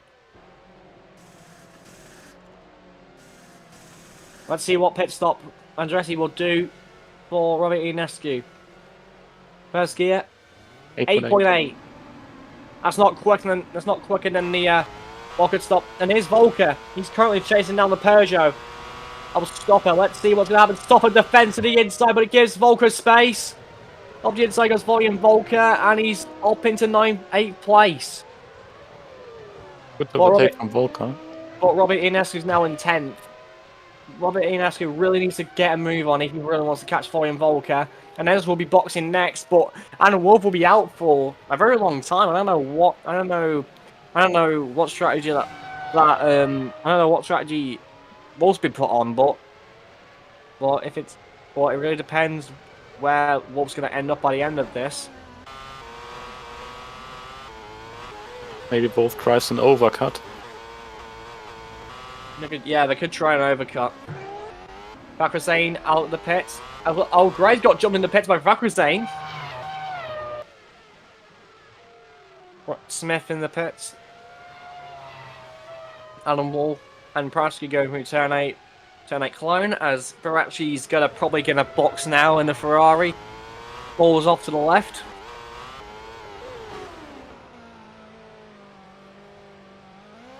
Let's see. In the pits, speed limiter on. Let's see what Paracci will do. Into the left.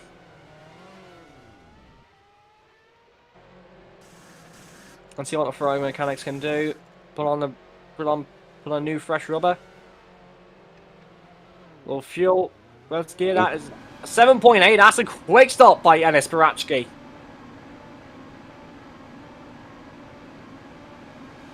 Where's Florian Volker? Volker's there. Can Enis Paracki jump ahead of Robert Ionescu? That is a great stop by Ferrari. Yep, that quick stop jumped him ahead. That is, if you're new to this, you may think we're bonkers, but Ferrari undercutted Robert Ionescu. That is good strategy by Ferrari. Miracle.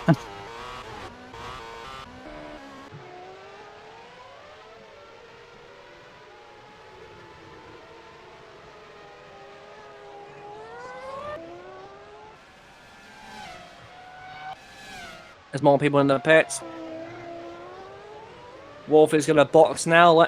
Let's see where Wolf's going to end up. He needs to push into the in lap like a wolf.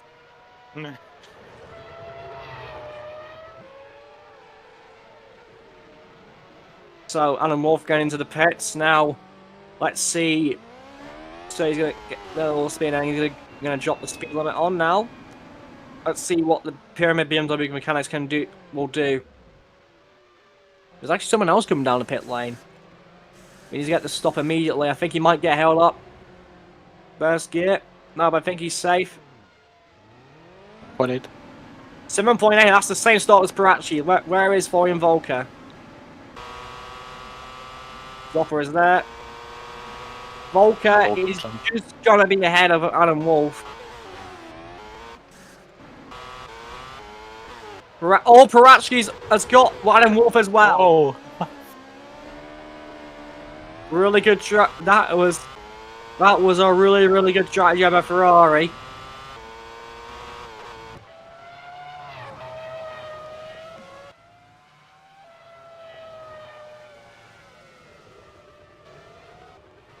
Very good strategy from Ferrari.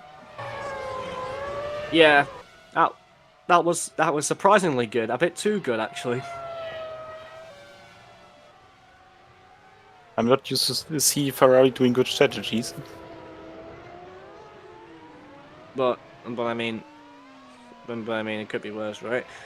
So, Paracki is ahead of Andretti and the BMW Pyramid. So,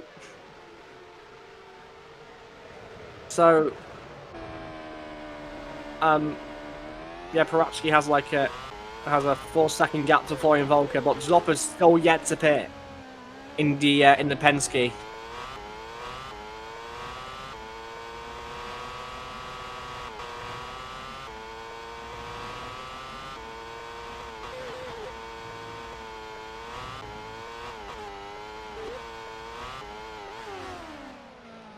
We almost got 11 laps to go left in this. We got 12 laps to go left in this race. As Volker's going to retake the lead from Zopper as he's going to box. Let's compare the lap times. Volker. Let's compare the gap. Oh my god. Snap. Paracki sets the fastest lap of the race. We got like around 11 laps to go. Champcar actually in 11 laps. Cat, Florian Volker. This could be interesting here.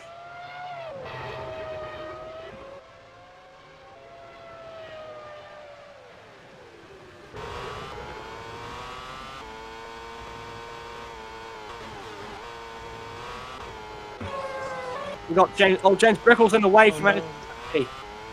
So Brickles needs to get out the way of Bratski if he wants to catch Florian Volker. That will cost him time. I don't. Well, I think the long straight might help him because he might get the slipstream off him. So I don't think he'll lose that much time. And go down the back straight using the slipstream on the back marker. Yeah, should get him now. And Brickles lets Bratski go, and look at the speed. 316 kilometers per hour more.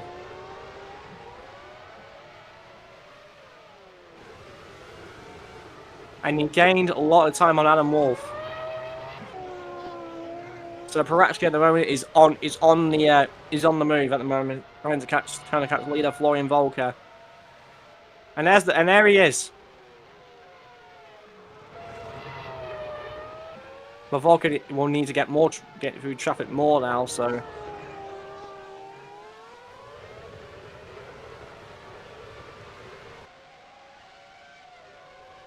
As the top three starting to catch Brickles now. As blue flags are going to be waved. Barachi is 100% gapped Wolf. That's.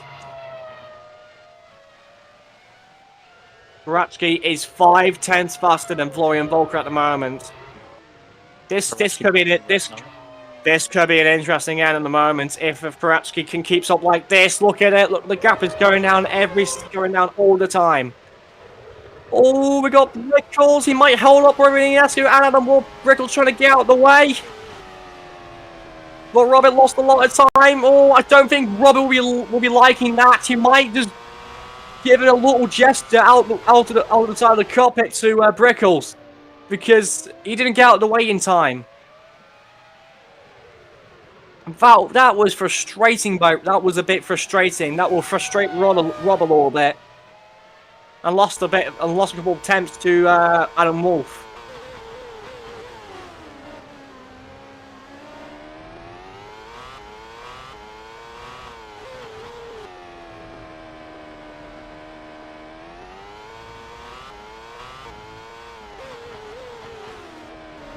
Let's see what else we have here. He was now under 3 seconds behind. This shows Parachi's pace. He had it all day, to be honest. He had it all day. I think BMW played the strategy game, but Ferrari that is on a roll in terms of pace at the moment. We got around 9 laps to go. We still got 9 laps to go in this race, and we got 7.2.7. This will be close. This will be close, I think.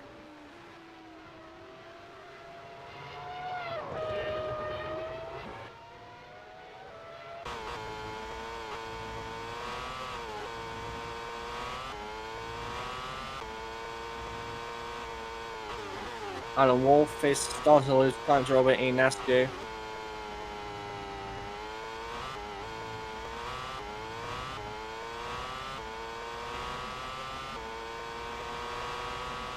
As we're going into the hairpin now. I'm actually surprised by Ferrari's pace this weekend because last time out, Parachi was. Wait, I need to check when was he last time. Last time out in Indianapolis, Parachi was not even in the points. So this weekend shows the pace of the Ferrari now is 2.4. Oh my, Parachi's on it. Maybe we see a last lap drama. We may never know until it's we never know until it's over though.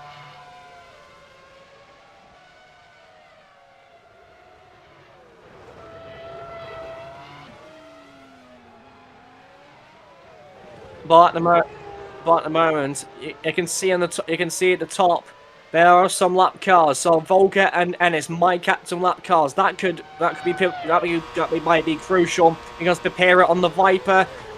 on Gray. Can Papiro make his way past? No, no. Gray made it hard for. Oh wait, what? I think I could. Is that? It's not. Wait, hold on. No way. Wait. Am I seeing this right? 2 seconds. 2.2 seconds. I think I heard there may be some rain, but I don't know if it's going to arrive in time. But Volker is starting to feel the pressure of the Ferrari behind.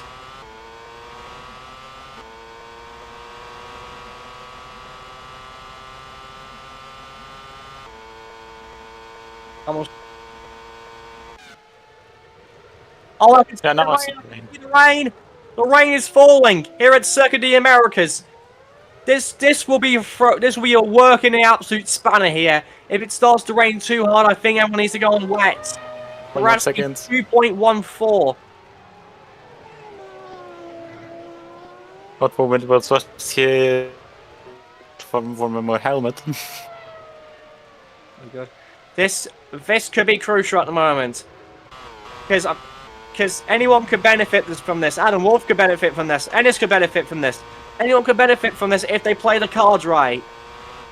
Because it's starting to rain a little bit, but not too much here at Circuit of the Americas.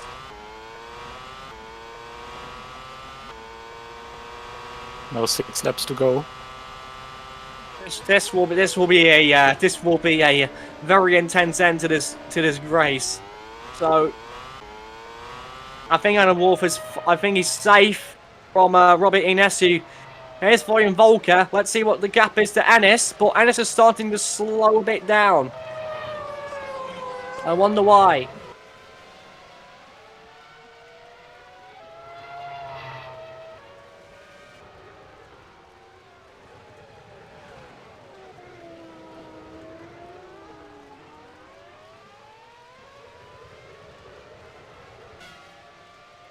I think Volker is starting to catch the back markers.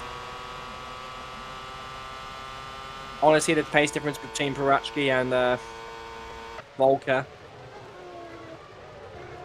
600. Paratsky is now 1.8 seconds behind Florian Volker, and it's still raining at the moment. But Volker's going to catch up to traffic of Smith in the manor. Oh, the Piero's gone off, almost gone off. So what's happened there? I think he made the same mistake. I think took too much curb. Yep, took too much curb. The car went unbalanced. Oh! That was I was replay. I thought he did it again.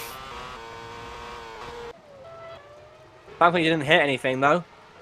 That was the catalyst of that. We got 6 laps to go of this racing quota. But Florian Volker could be catching some traffic. If the traffic make one move, this could be the chance for Ennis Paratsky to pounce on the German. 6 seconds. Wolf is pulling away from Robert Ines, but wait, no. I think Robert Ines just gained some time back.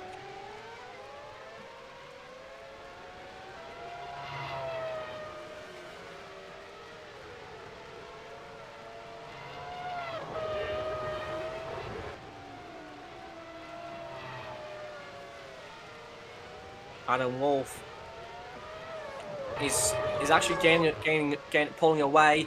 Here comes the traffic fighting. This could be bad for Volker if the traffic continue to fight as Smith.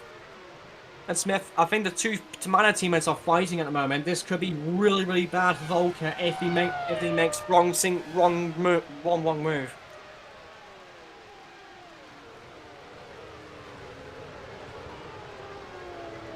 We've got 6 laps left of this racing quota. The rain is starting to fall, but I don't think the track will get wet. Will be wet enough. It will just be damp. 1.4 between Paratsky and Volker.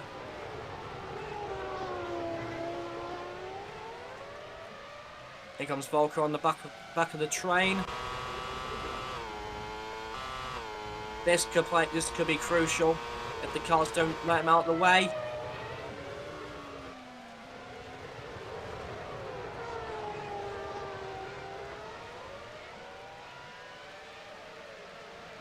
Let's see what's happening down into turn 1. What will Smith do? Smith is going to hold Volker up a little bit. This will gain time for Parachki. Actually, Parachki gains loads of time. Smith! Oh my god! Smith!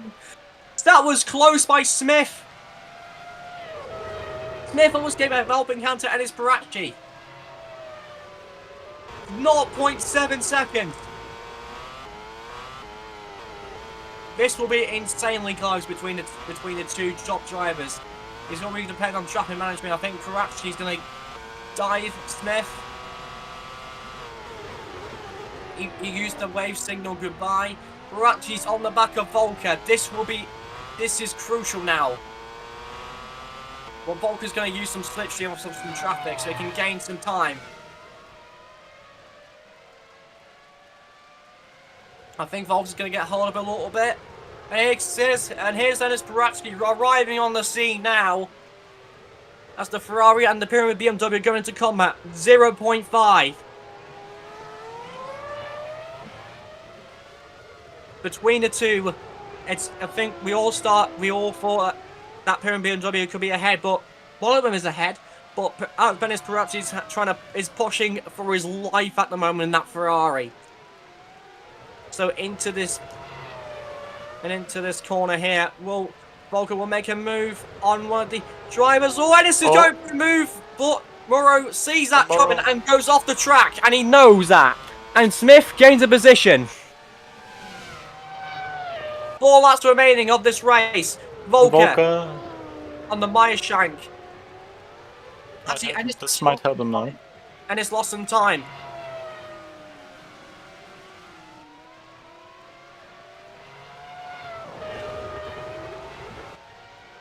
I think that move that Ennis did cost him a lot, I think. Yeah, it did. Look at it now. Almost a second. What?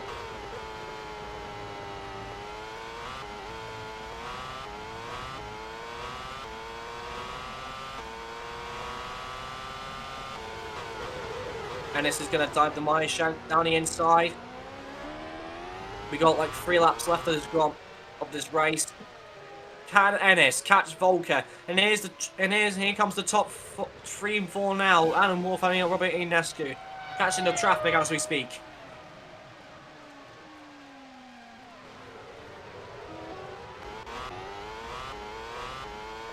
And this is still on the back of Volker.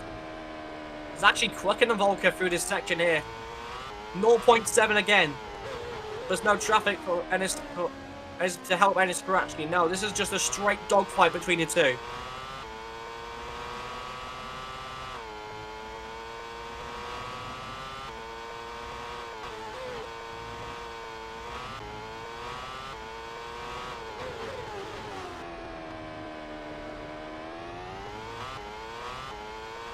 Three laps to go.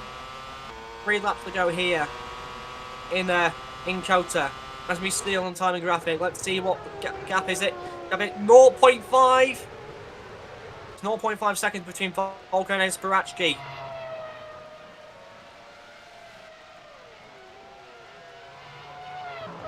Going through the little left and right now. Parachki still gaining ever so slightly on Volker. And Wolf has actually gained advantage on Robert Inescu. As Robert Inescu is being held by... Oh, we got Mutke! He's had a problem!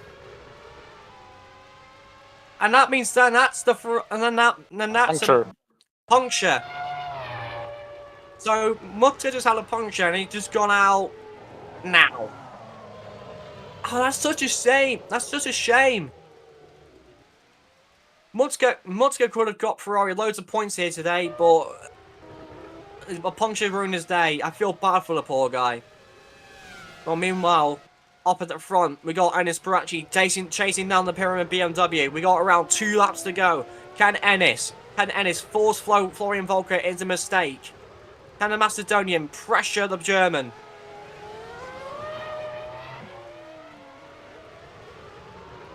Actually, Ennis actually lost a little bit of time there, but he's still keeping Florian Volker honest.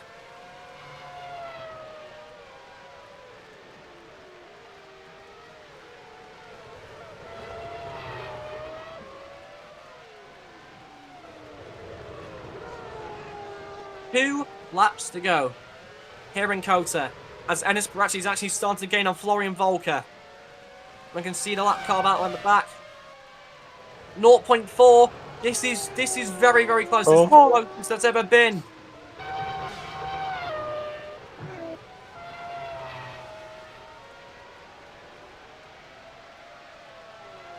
Through the S's.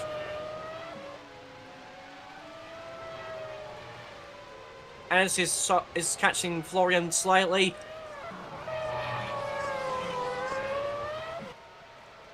Let's see what the Ferrari can do. The Ferrari's actually got a really good exit out there.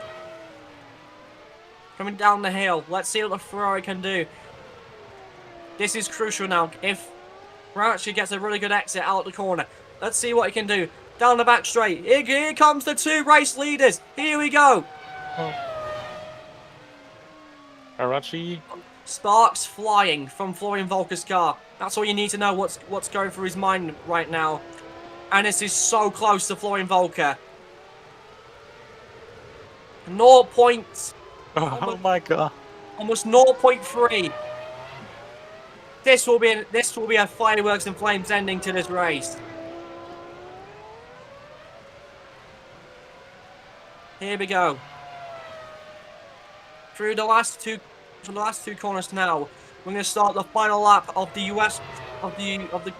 Kota race here in Austin, Texas. Here we go. Through the final corner. Here we go. And it's Barakci actually got to go to exit. Exit. Here we go. The final lap of the race here in Kota. Florian Volker crosses the line. He actually defends a little bit against Barakci's 0.3 now. 0.3. Here we go. Down his one. I think that's when the BMW is strongest. Here we go. Left, right, left. Here we go. Actually, Enes lost a lot of time there.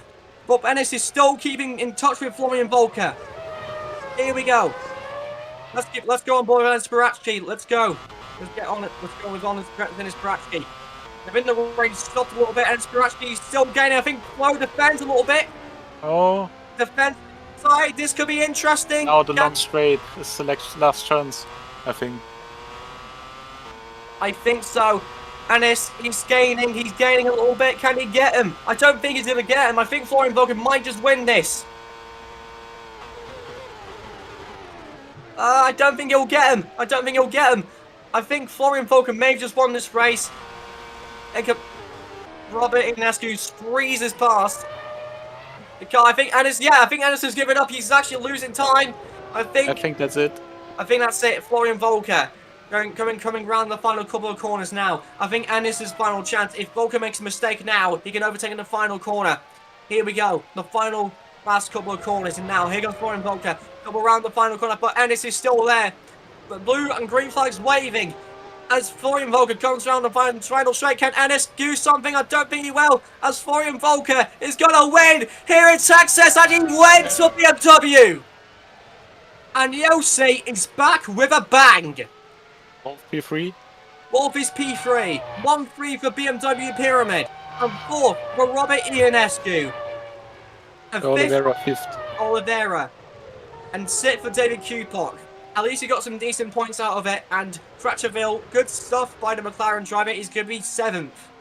And behind's going to be one of the Penske's. Is that Frappuccino or is it going to be Zopper? It's Zopper. Going to be in P8. In P9 is going to be Stopper in the Peugeot.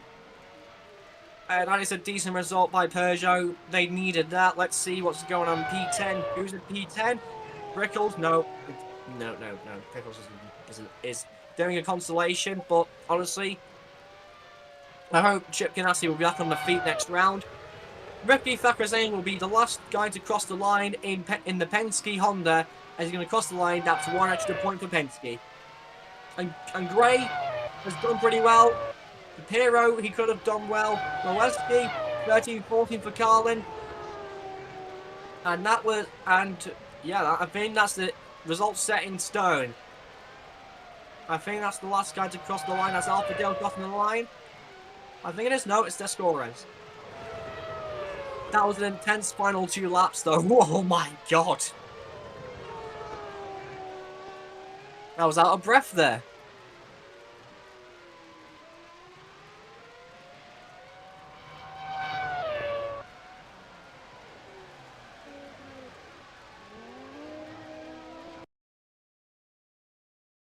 And that's the results done. And the winner is BMW Premier driver Florian Volker, who takes his first win of the season, and he's up to 26 points in the standings, and it's Paratsky second, Adam Wolf third, Robert Ionescu fourth, Bernardo de Oliveira fifth, David Kupok sixth, Quattreville seventh, eighth is Frederick Soper, ninth is Stopper, 10th is Riffy Fafrizane, Jamal Gray is 11th, 12th is Patricia Papiro, and 13th is Moleski, and you should do the rest. Mason, Alfali, Jakuras, Ferreira, Smith, Morrow, Brockless, Mutka out with a puncture, and Dummel had the crash in the first lap. And the fastest after the race goes to Ennis Paratti. He will get an extra point for that. So, yeah, I think that's almost that's it. I think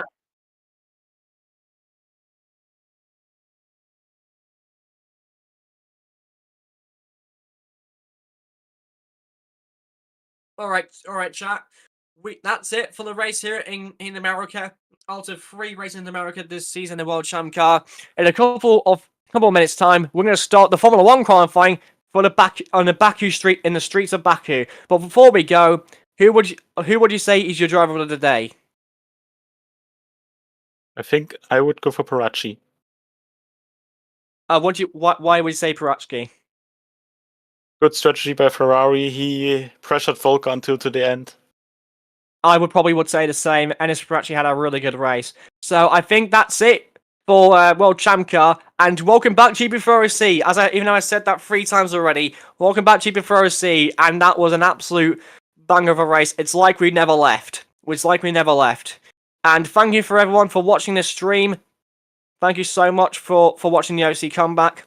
And we'll see you in a couple of minutes' time for the Baku City circuit in the Baku City circuit in Azerbaijan for the 4th round of Formula 1 World Championship. And take care and have a good time.